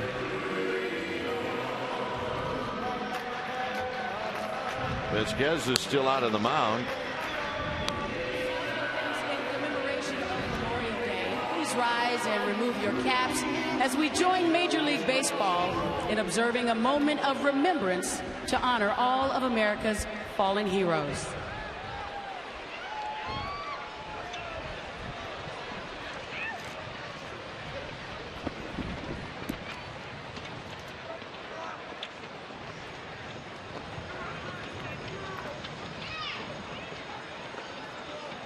Thank you, everyone.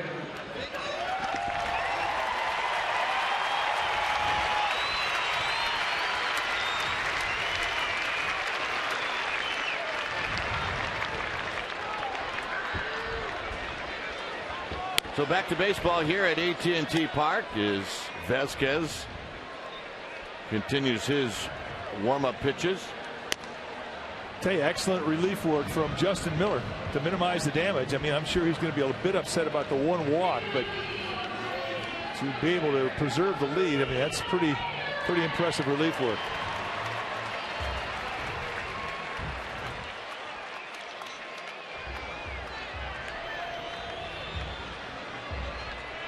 Fred Lewis will bat first for the Giants here in the 6th. Lewis has struck out twice. Ishikawa and then Uribe.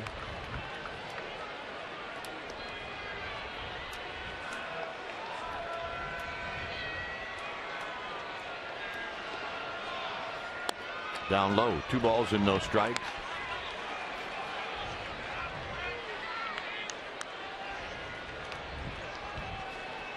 Two runs on 4 hits for the Braves, 3 runs, 5 hits for the Giants. At the knees, 2-1 now to Lewis as Jeremy Affeldt starts to get loose in the bullpen.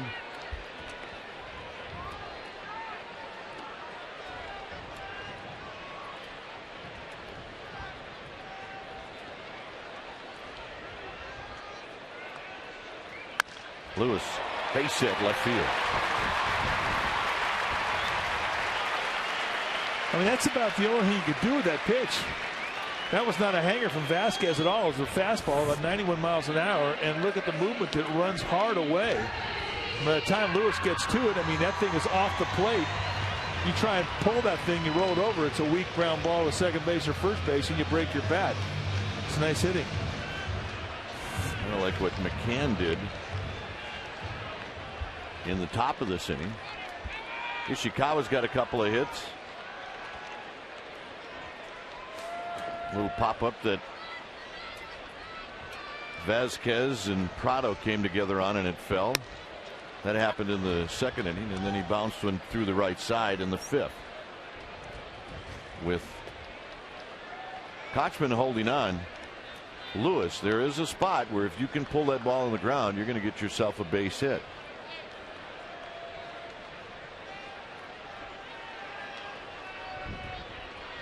Travis Ishikawa is still looking for that first home run of the season. Giants are the only team in all of baseball that have no home runs from their first base position.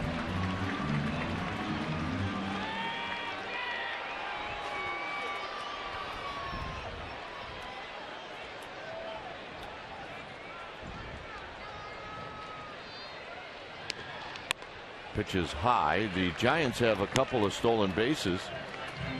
Randy Wynn stole one in the 4th.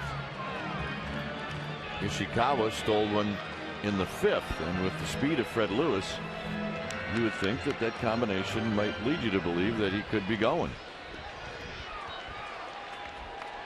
Well, Vasquez does not make it easy for you. He's pretty quick to home plate.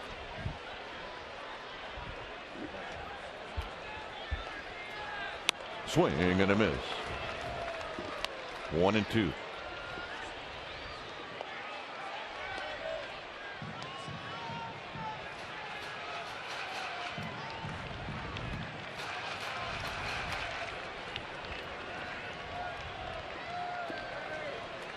One and two.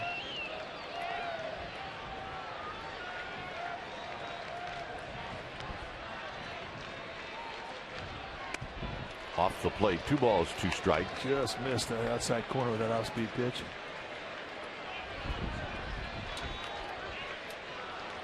It appears that AT&T Park is a sellout today. See Jeff Bennett.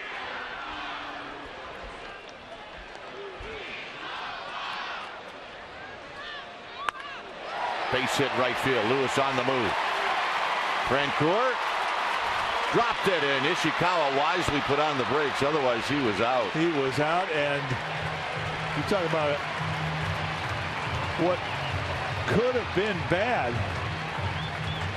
Jeff Francoeur, I almost thought he did that on purpose to try and lure Ishikawa into try and take him the extra base. That's how good this guy's arm is. slides into it and very quickly gets up. And not only is it strong, but it's accurate. A one-hop strike right back to the infield. And Ishikawa put the brakes on it, and a good thing he did. I think Frank Kerr would do that. Yes, I do. Uribe, 0 for 2. A 3-hit day for Ishikawa. Uribe out of play. Nice job there. I mean, he got fooled a bit, but he kept his hands back. And there's the anchor being dropped right there. Wise decision.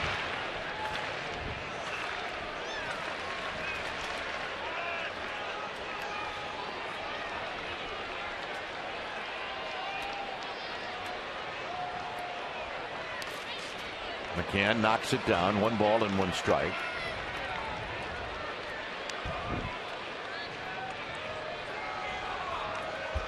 Couple of base hits for the Giants here in the 6th. They have 7 total.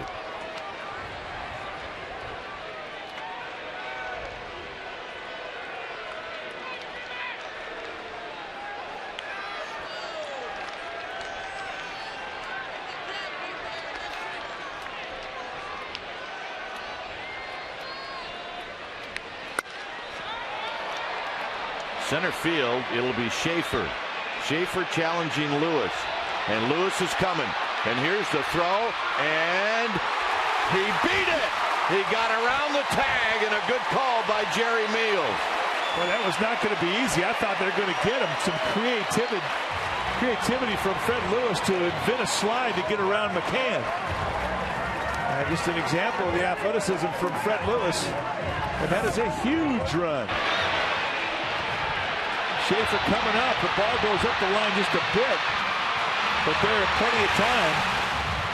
And Fred Lewis swinging out wide, avoiding the tag, and just touches the tip of home plate. And plate umpire Jerry Meal says, "You're in there, pal." Wow. That's close. Here's Ishikawa, or make that, here's Burris. Ishikawa went to second wisely.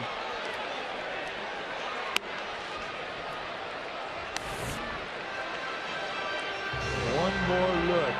From that angle right there, looks like he may have got him. But one thing for sure, McCann did not argue. He did not. He did not get him, and you could see it from that angle.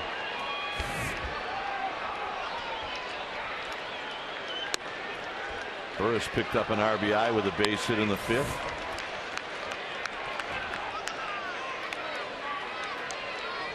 Just missed him.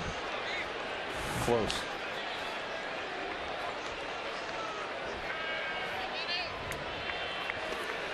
2-0 to Burris. Burris skies one into center field. Schaefer will make the catch. And Nate Scherholtz is going to hit.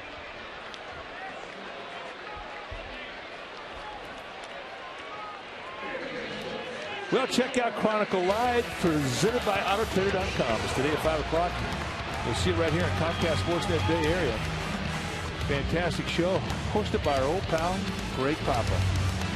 2 thumbs up. And today at 5 o'clock, you can check it all out on Comcast Sportsnet Bay Area.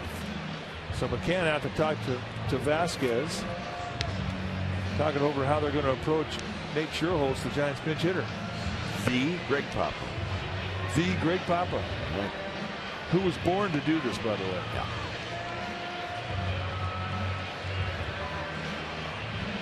Warriors basketball and radio, he wasn't that good.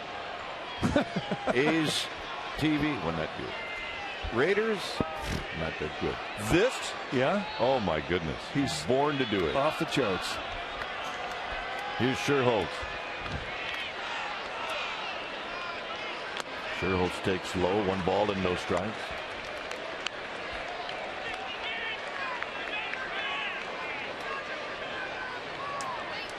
Tough job coming off the bench as a pinch hitter. Scherholtz has a chance to knock in a run with a base hit here in the 6th.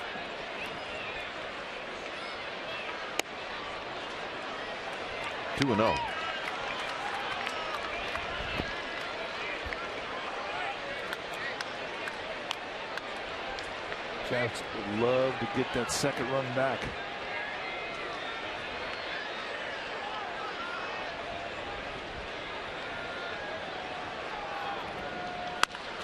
Right field. Francoeur is going to play it on a hop. Here comes that cannon. Look at this.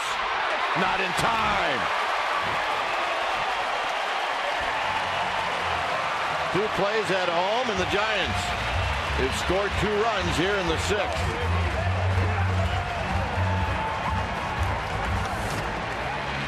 Nate Sherholtz coming up big. A pinch hit, 2-out knock. Count leverage, and he takes on Jeff Francoeur.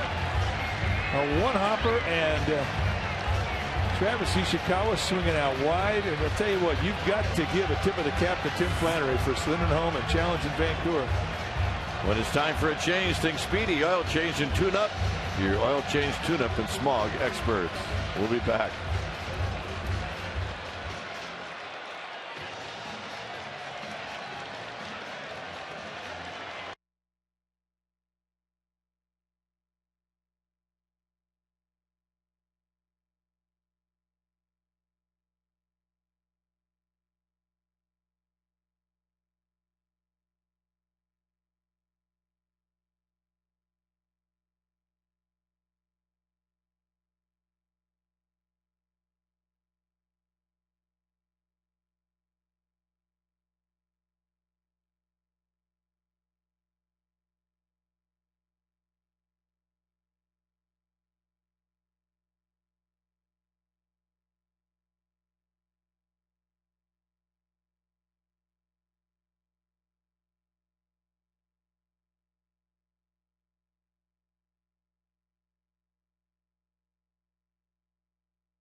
Facing Aaron Rowan. With Sherholtz aboard. Sherholtz picks up a pinch hit. RBI single. That's a thing of beauty. I mean, you basically the last couple of years of your career, you're doing a lot of pinch hitting. Does it make you feel even better when you do it with 2 outs? Oh, yeah. On the ground to short. And that will end the inning. So Sherholtz will enjoy this one, trust me. Giants pick up those 2 runs. It's 5-2.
Welcome back to Giants baseball. The Giants lead at 5-2, and you saw at 3 o'clock local time, Major League Baseball took a moment out for a moment of silence to honor and remember all of those who have served in the military for all of us here.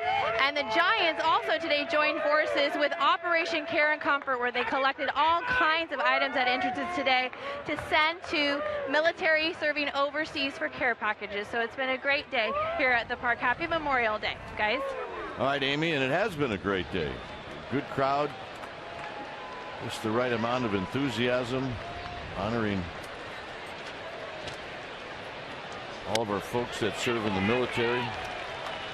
Is Greg Norton swings and misses, facing Jeremy Affeldt.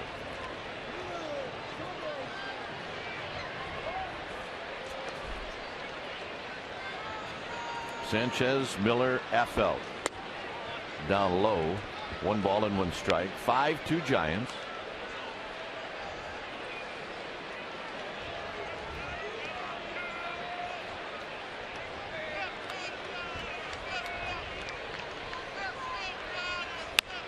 Swinging a bouncer, foul. I was about to say ugly finder, but that hit right in front of Tim Flannery. Well, let's take a look at the numbers for Jeremy Affeldt, who's really had a nice first half of the season here for Bruce Bochy.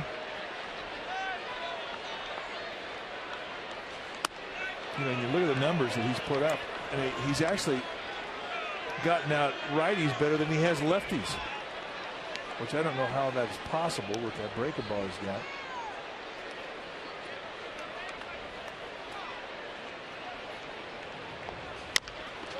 Slowly hit.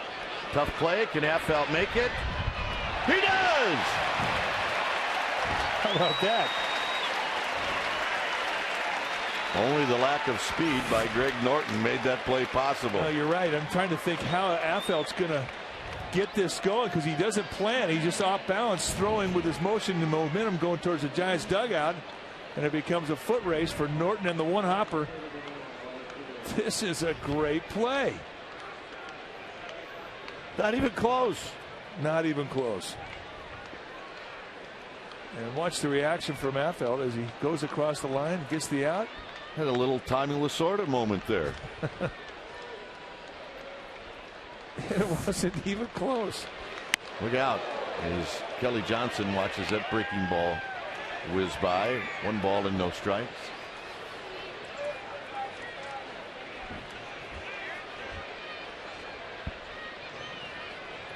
Johnson, good numbers against Affeldt, 2 for 3.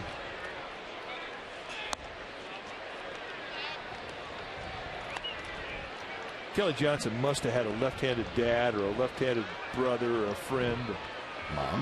Mom. Somebody threw him lots of BP left-handed, because he has a great solid front shoulder in his approach to try and hit him. He didn't even budge. There's no give in his swing at all.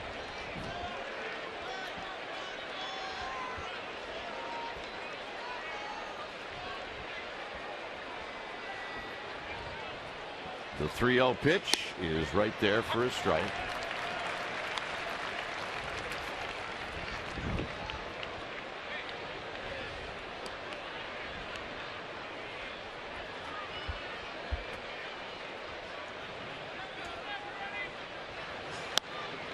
And he gets the call, 3-2. A little late call by Jerry Meals. Johnson couldn't believe it. That's a big-time rubberneck from Johnson to plate umpire Jerry Meals. The hitter looks that quickly at an umpire. Umpire knows that hitter thinks he missed it. And umpires after the game, they'll go back in and they'll take a look at the pitch. They just want to get it right. Up the middle. Burris. Got him. Well, catcher Benji Molina leads a group of several Giants seeking their first All-Star nod. Go to sfgiants.com. Vote online through July 2nd to get your Giants in the starting lineup in St. Louis. When voting online, select Giants as your favorite team, and you can be eligible to win some prizes.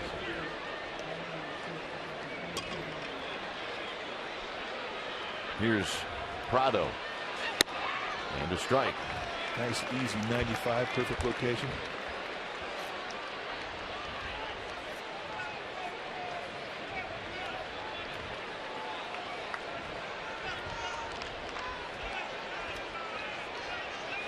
Up the middle, through the legs of Affeldt. Burris there to save the day in the inning.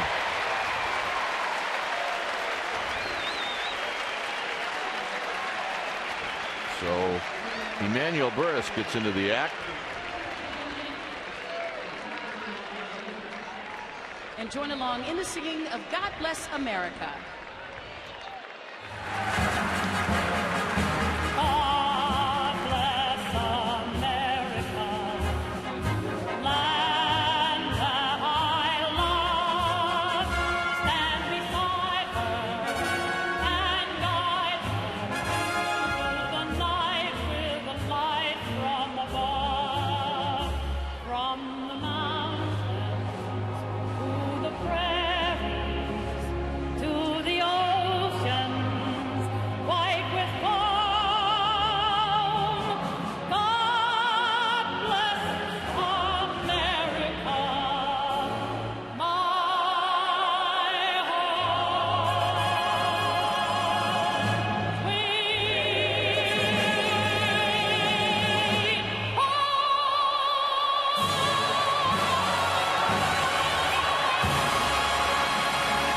Very nicely done here on Memorial Day. We got a good ball game and a good day. We'll be back.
It's time to bring you up to speed with the AT&T Rapid Rewind.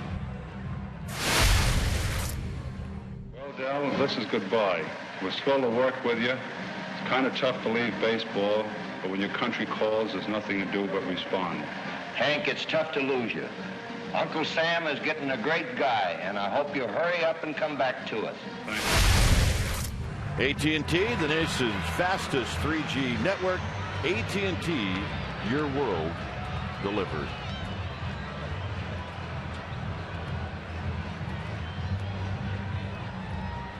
Buddy Carlisle is the new pitcher. The numbers for Carlisle having a bit of a rough time. A lot of hits, 26 and 17 innings, 36 base runners in 17 innings, and that is not good. Got a low 90s fastball with a cutter. And he has hit on hard times. Renteria takes high.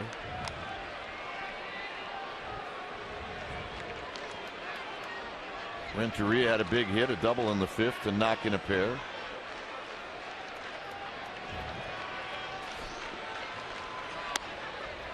And here it's 2 balls and 1 strike.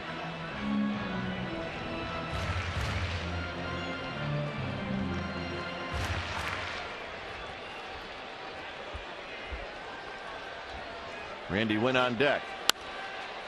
Renteria down the right field line. Francoeur into that corner, and he can't come up with it.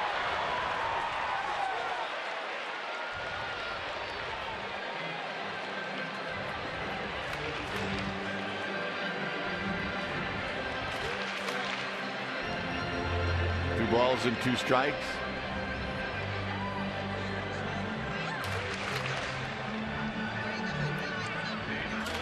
Oh, yeah. Don't leave home without your nookie. Yep.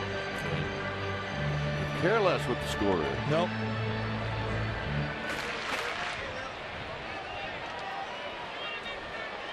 Two and two. Out of play. That child just 98 years younger than Leonard Hertzstein. Been kind of a quiet day for Leonard Hertzstein. He hasn't had a lot of plays. That's why he did all that stuff on camera before the game. I think he knew it was going to be a slow day. Yep. 3 and 2.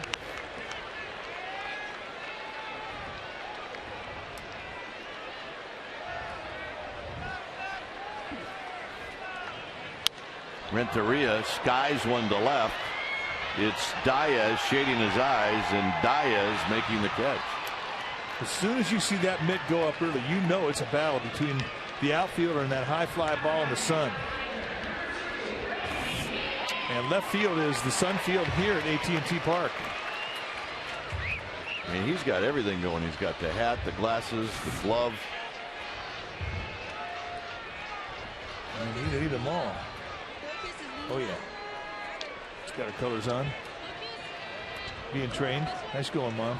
Here's Randy Wynn. Strike at the knees.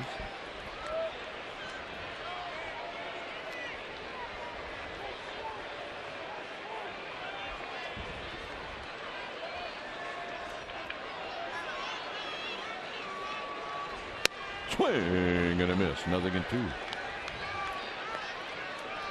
Good change up there from Carlisle.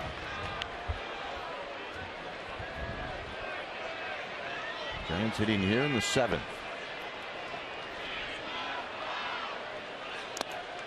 1 and 2. Rockies are making a comeback. It's Dodgers 7, Rockies 6. The game is in the 6th inning. Rockies have scored 5 unanswered runs to get close to the Dodgers. San Diego's coming back.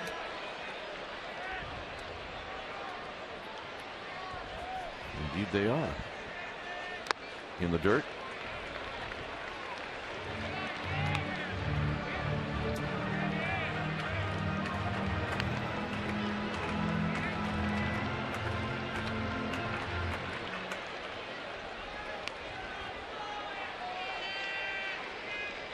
Carlisle, 6'3", 210-pounder out of Omaha, Nebraska.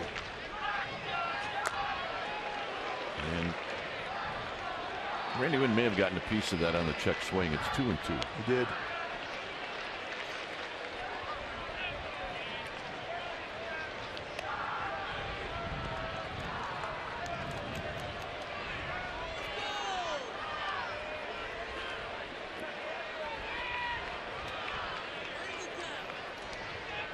Carlisle in a battle with Randy Wynn with 1 out. And Randy Wynn goes the other way. And this ball is in the alley. Randy Wynn on the move. He will have a double. Nice at bat. 3rd time on base for Randy Wynn. That's what he does. He does it from both sides of the plate. And he's such a solid approach. They set up in the outside corner. And Randy Wynn going with the location, finding an opposite field gap.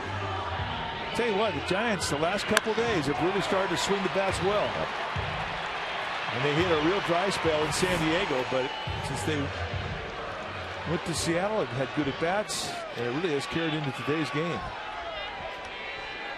When you get 8 hits and 5 runs off Javier Vasquez, you're doing something. Benji Molina, swing and a miss.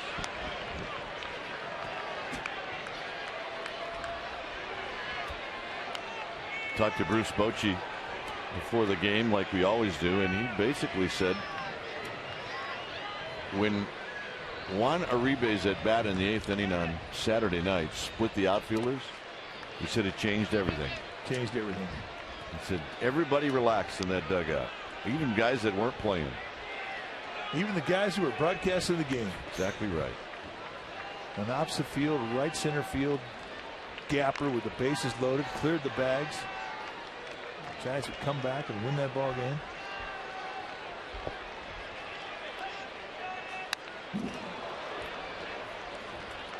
the one we're talking about. Now, up until this time, the Giants just had been floundering in that at bat with runners in scoring position, and that was the one that broke open the dike. And boy, did that one feel good. Today, the Giants 3 for 8 with runners in scoring position. 5 RBIs. I want him on my side. Molina takes low. Yeah, no matter what you're doing, too. On my side.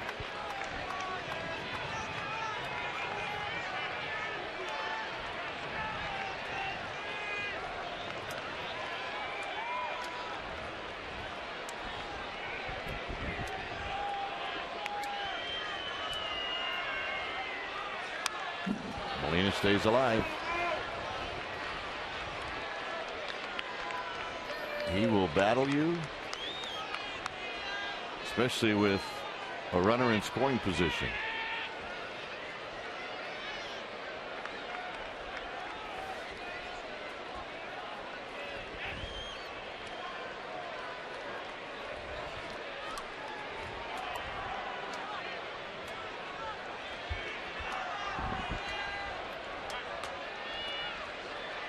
Fred Lewis on deck.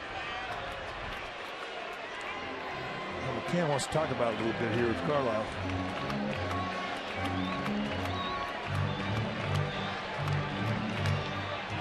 Good to be back home. Oh, it feels good. Perfect day, sellout crowd. The crowd's been fantastic today. And the Giants, to their credit, got them into this game.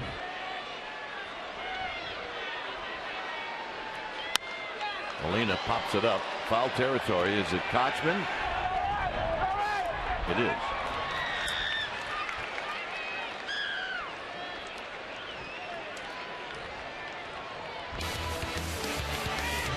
Well, Chronicle Live presented by AutoTrader.com today at 5 p.m. Comcast Sportsnet Bay Area presents proudly Chronicle Live. Today, however, it will not be Greg Papa. It will be hosted by Dave Benz, and they'll talk about Helio Castroneves, the Castroneves, the Indy 500 winner, 3-time winner. He will be on the show. Ray Ratto, Bruce Jenkins will join Dave Benz, so see it all on Chronicle Live. It's a great show. Just got through toasting Greg Papa is the greatest thing since sliced bread, and he's not even there. Yeah.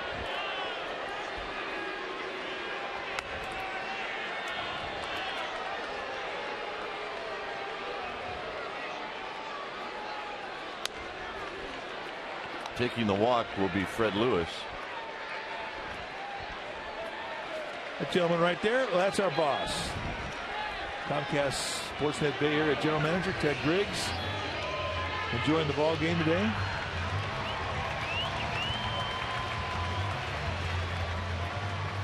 Travis Ishikawa is 3 for 3 in both innings where the Giants have scored. He's been in the middle of it. Well, he's never had a 4-hit day, and here's his opportunity.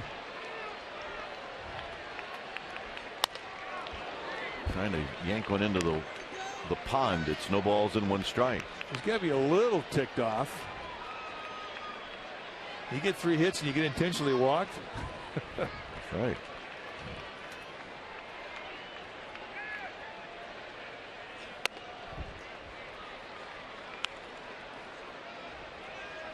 Win at second, Lewis at first.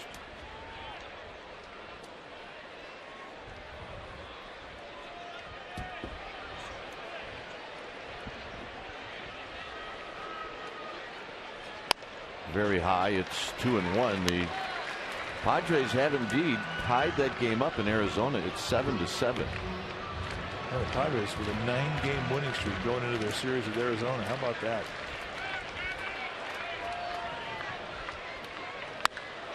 High drive. Deep right field. Out of here.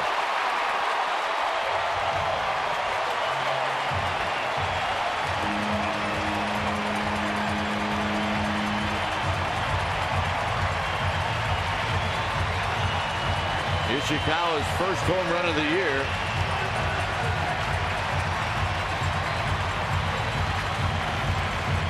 Now, when you go that long without a home run and you finally knock one out of here, that's got to feel good. His first 4-hit day. Here's Uribe. Uribe fouls it out of play. And it could not happen to a nicer young gentleman like Travis Ishikawa. Nice day, kid.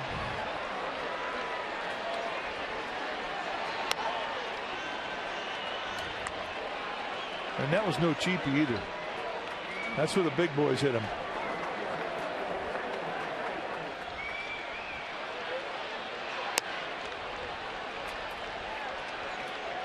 Ishikawa putting 15 points on his BA today. Came into this game hitting 235. Now he's hitting 250. And Uribe slams one into right center field for a base hit. And the hits just keep on coming.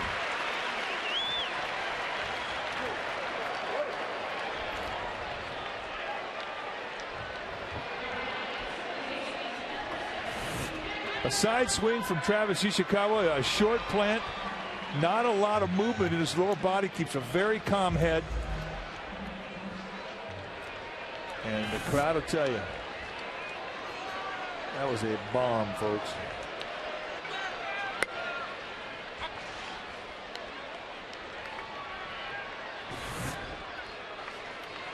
They try to go away with the target, and Carlisle just leaves it middle in. That one he knew. Burris flips a little flare to left, and coming over and catching is Diaz, and that ends the inning. 3 runs for the Giants. It's 8-2. And we'll be back.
McDonald's game summary. That's right, 8-2 lead for the Giants. For the Braves, Johnson has a triple. McCann's 2 for 2. Ishikawa is 4 for 4 in this game. And the Giants 17 runs, 31 hits in the last 3 games. That's our McDonald's game summary. I've already forgotten about San Diego. Yeah, it's over. Diaz takes a strike. I can't actually tell you that that's truthful, though. It'll take a few more sessions. We'll get it out. Diaz against Sanchez struck out twice. He also drew a walk.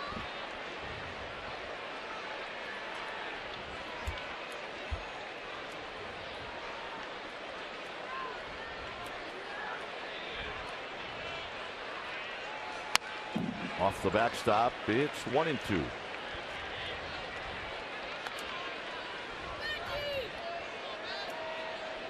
40,034 here today.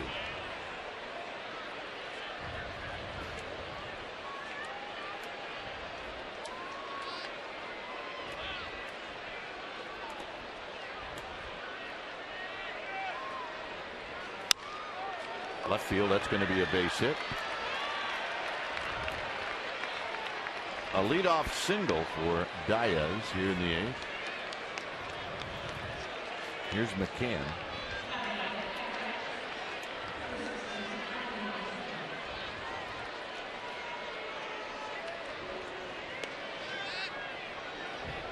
McCann with a couple of hits.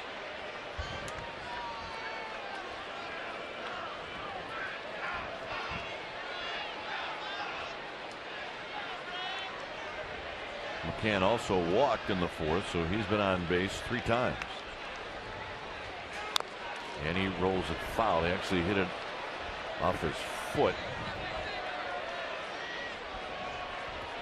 If the hitter gets up there and he fouls a ball off of his foot or his knee or something, he drops the bat, you know he's hurting. Yeah. Hitters just don't leave their lumber on the ground.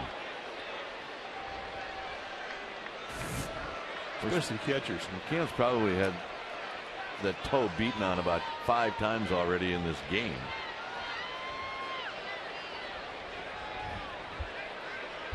Catchers, they're amazing people.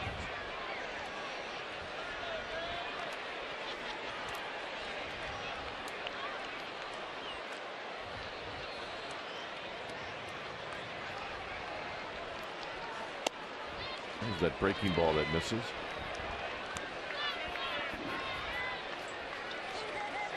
Oh yeah, ices make you smile.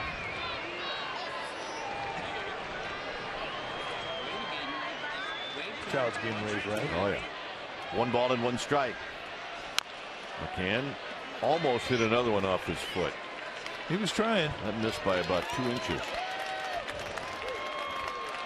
You ever done it twice in the same at bat? I have. What'd that feel like? And you want to quit. I just want to quit. The last thing you want to do is hit or run even.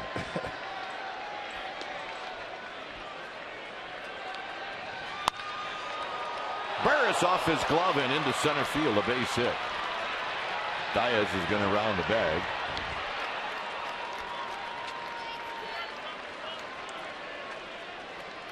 Burris nearly had it, and Bruce Bochy said, all right, that's enough.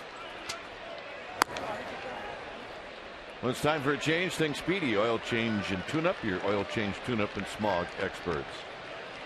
It'll be Brandon Metters.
Little Memorial Day action here at AT&T Park, where the Giants have an 8-2 lead in front of a sellout crowd. The Braves trying to make some noise here in the 8th inning. Back-to-back singles by Diaz and McCann, and now Jeff Francoeur is going to hit. The numbers for Brandon Metters: 19th time he's taken the ball for Bruce Bochy. Had a nice first half. He and Justin Miller have been good additions to this Giants bullpen, and they really have done a good, solid job. And they're kind of hangdogs too. Yep. Good friends.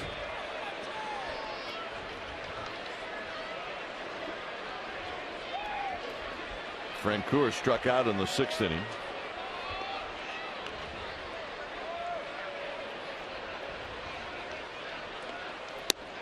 And a strike, says Jerry Meals. Nice cut little fastball, perfect location. Metters looking for a ground ball right here to get 2 outs with.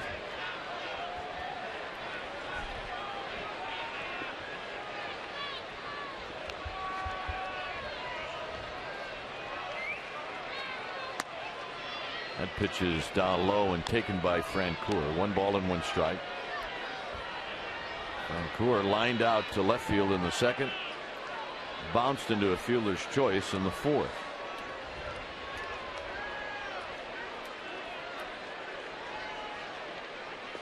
And a swing and a miss. 1 and 2.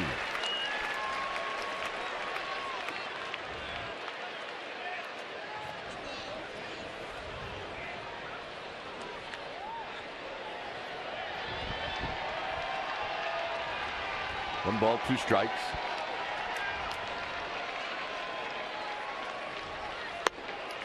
Below the zone, 2 and 2. Giants with 3 in the 5th, 2 in the 6th, 3 in the 7th.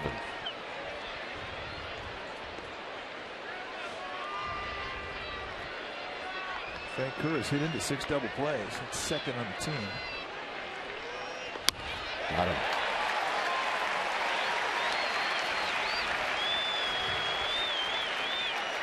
He definitely has cut down his strikeouts, though. And it's just the 2nd time that Francoeur has struck out in 170 times. Oh, I'm sorry, 24th time he has struck out. 2nd time today. He gets kind of a hanging slider he swings through. That's one he's going to see for a while.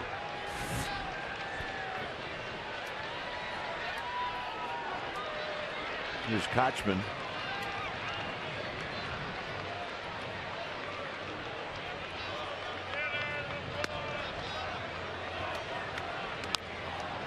The red hat on some of these guys is throwing me off. Well, it doesn't look bad with the Braves unit. It almost looks like with Metters. Looks like we're doing a Cincinnati Reds game. Yeah, or an Arizona game. Inside, 2 balls and no strike. All of baseball are going to wear the red caps today. A Memorial Day hat with the red, white, and blue logo.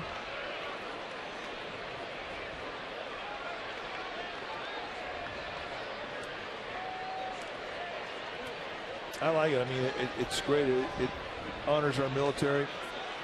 I also like the camouflage jerseys that the Padres wear to honor the military. A lot of military down in San Diego, with Camp Pendleton close by, Naval Base close by.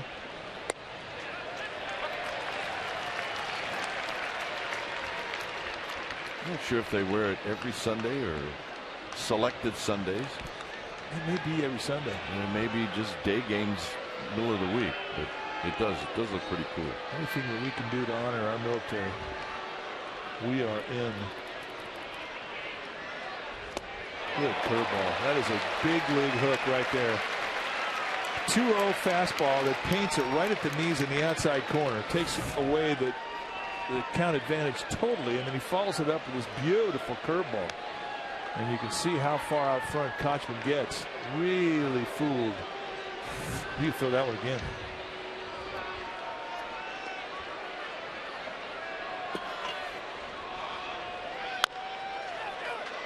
That's a fair ball. Ishikawa will go to Renteria to get the force play. 2 outs.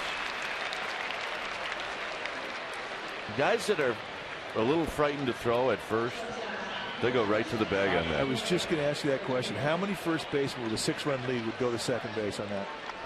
And just get that out at first because they don't want to throw. Then you have guys like Ishikawa that can't wait to throw. A lot of confidence in his arm, no question. Totally reminds you of JT Snow. Here's Hernandez. In tight with that breaking ball.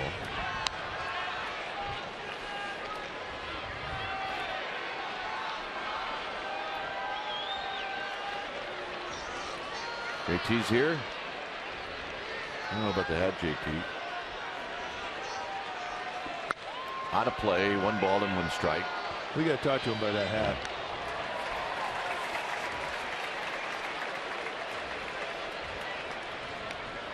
One of the more popular players in this franchise, JT Snow.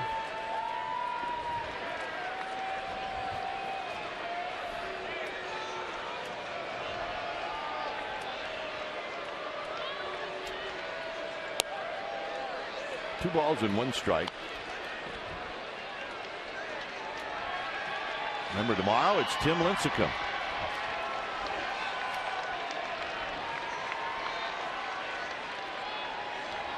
Against Chris Medlin. 2-2.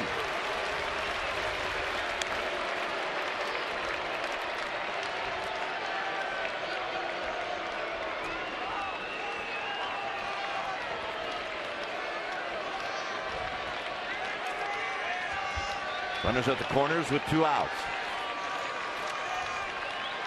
And Meadows was going to try to get the kid with the breaking ball, but he missed.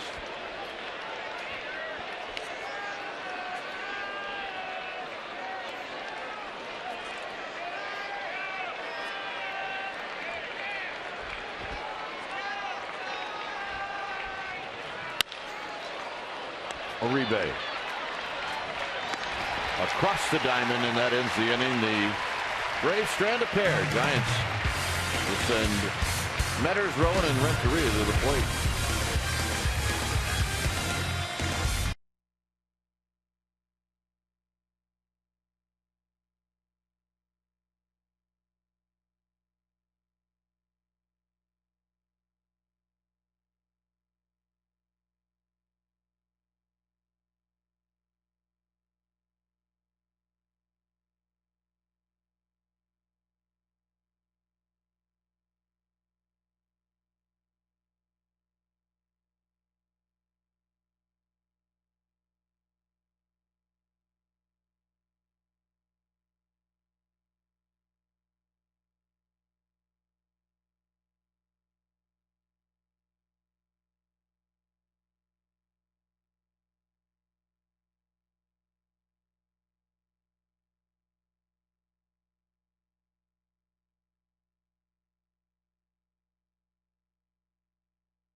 Braves number 2 out of this 3-game series with Atlanta. The pregame starts at 6:30. It'll be Chris Medlin taking on Tim Lincecum.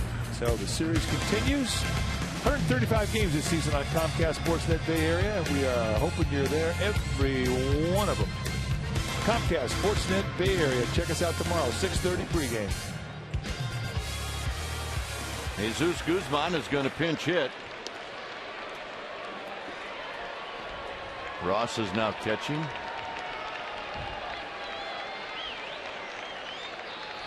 Guzman got his first big league hit the other night. It took a little while. It took like 3 innings. But the official score came around. Here he hits one on the ground, and it's a one-hopper to Hernandez, who makes the play. That was a bold Here was that hit. And Adrian Beltre just could not get his feet, and that he could not get the force out at second. And initially was called fielder's choice, and then Jim Moorhead, the Giants PR director, went up there and argued the case, and the play was changed, and he got himself a batting average. First big league knock, a souvenir. It was a good night. Aaron Rowan started out this ball game by hitting one that we all thought was going to be gone, including Rowan. I can't wait to ask him about that after the game. Well, he's had a rough day after that. He's 0 for 4.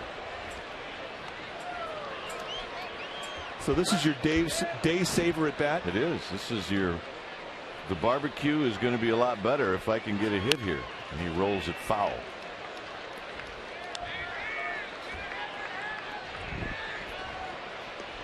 Rowan had such a great road trip swinging the bat.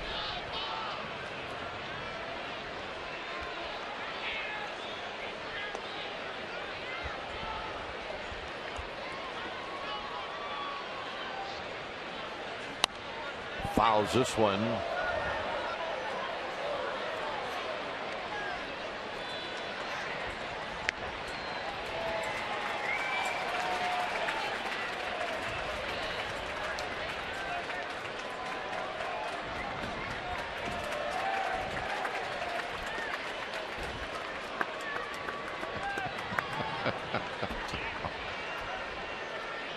One ball and 2 strikes. Rowan skies one into center field again. Schaefer back. Schaefer could not hang on, and Rowan is at second base. The wind has totally changed, and he hit the ball that he had hit in his first at bat. It would have been out of here and halfway up the bleacher seats. The wind has shifted here. He hits one probably about 70% of what he hit this morning, or at 1 o'clock this afternoon, first pitch, I should say. And here it just keeps going and going. Normally you get a little drift out to center field. This was that first inning swing of the bat, and that ball was crunched. He couldn't believe it. So that was his day saver double. So the barbecue will taste much better, and here's Renteria. Buddy Carlisle's not fooling anybody.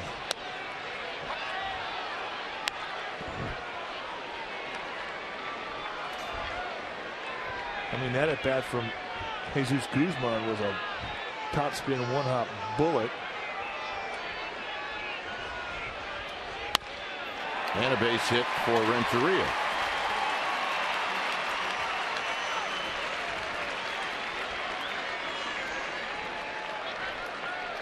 And here's Randy Wynn.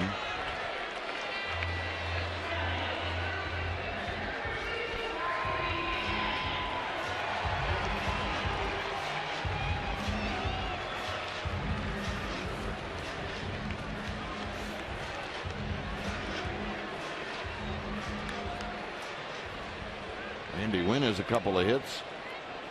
Giants have 13 in the game. They only had 2 going into the 5th inning.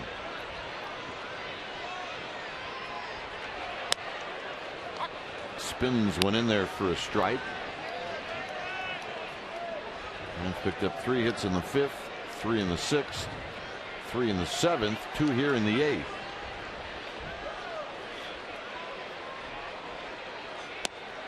Down low.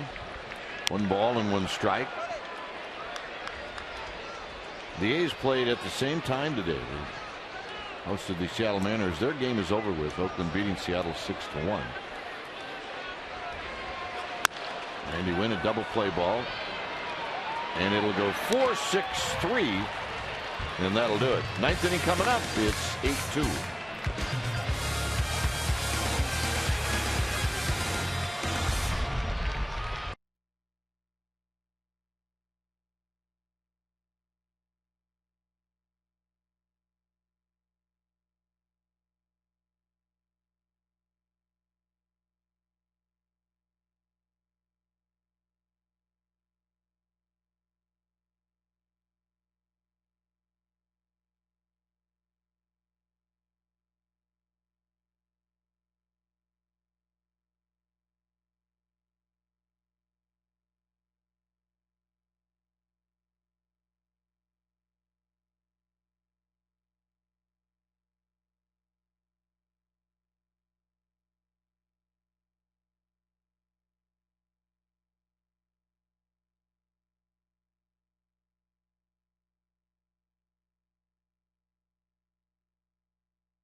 Comcast Sportsnet Bay Area and in-depth look at sports, not just national sports, but local sports as well. So check it out at 6 p.m.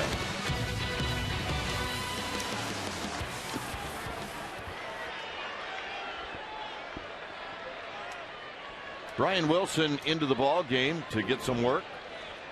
21st game that he has come into. He's had 12 opportunities for saves. He's capitalized on 9 of those. This obviously not a save situation.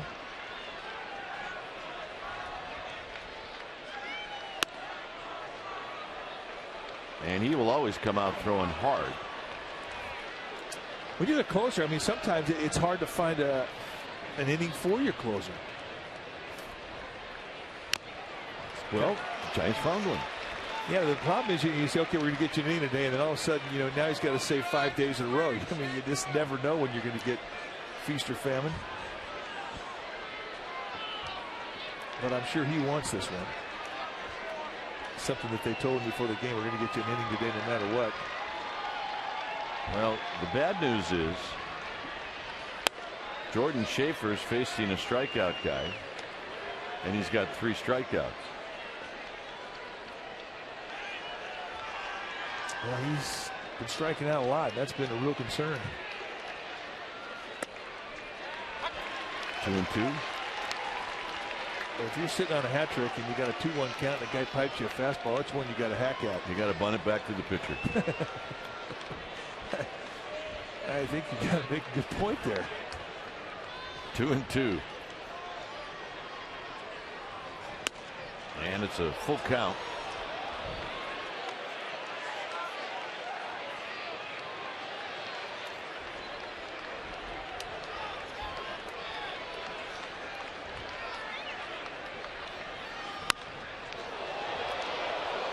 Look out in the seats.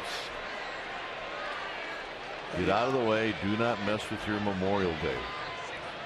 You're normally going to see a lot of those with Wilson when he pounds that outside corner against the lefty or righty. We're going to see late swings. Got him. And that is officially a rough day. He just got sombreroed. 4 strikeouts. Nice little frame job from Benjamin Molina. When you're having a day, those are calls that are going to go against you. And yeah, that's a bad day. Was it a strike? Well, it's a 50-50 chance you're going to get a call a strike. Definitely a pitcher strike.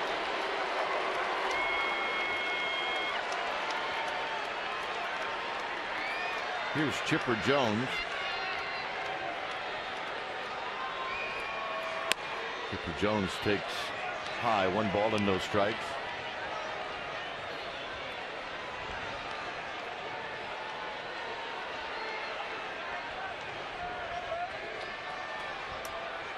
Chipper Jones hitting .322.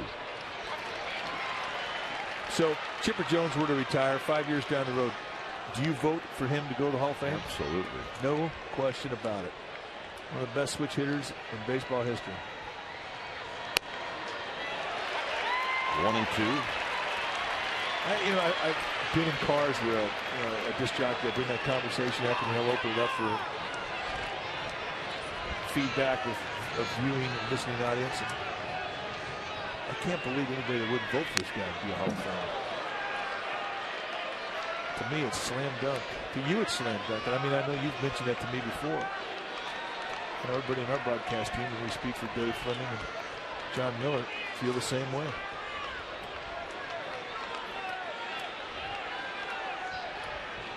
A great player. 1-2 now to Chipper Jones.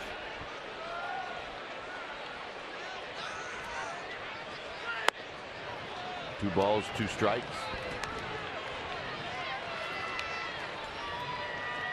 See switch hitters who have hit home runs. He is behind Eddie Murray. Well, it's all said and done. He's going to have 500. Pops this one to left. Lewis over towards the line.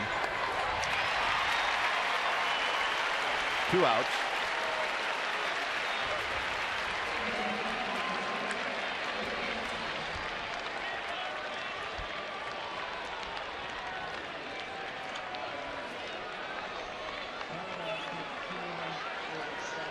Here's Kelly Johnson.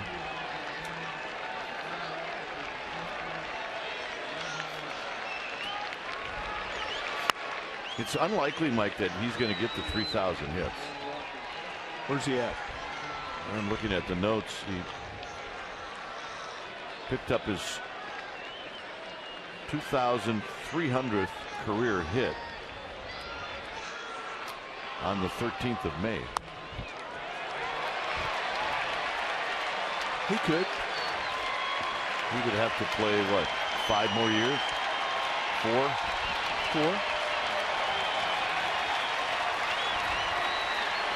0-2. Lynn Herstein's digging it. This is the strike they've all been looking for.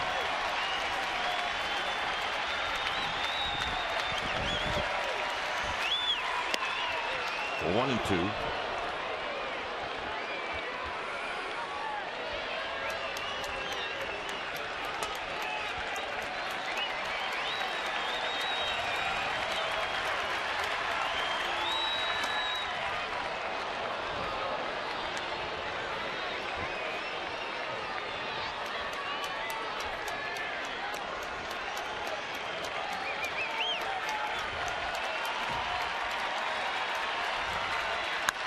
Hit on the ground.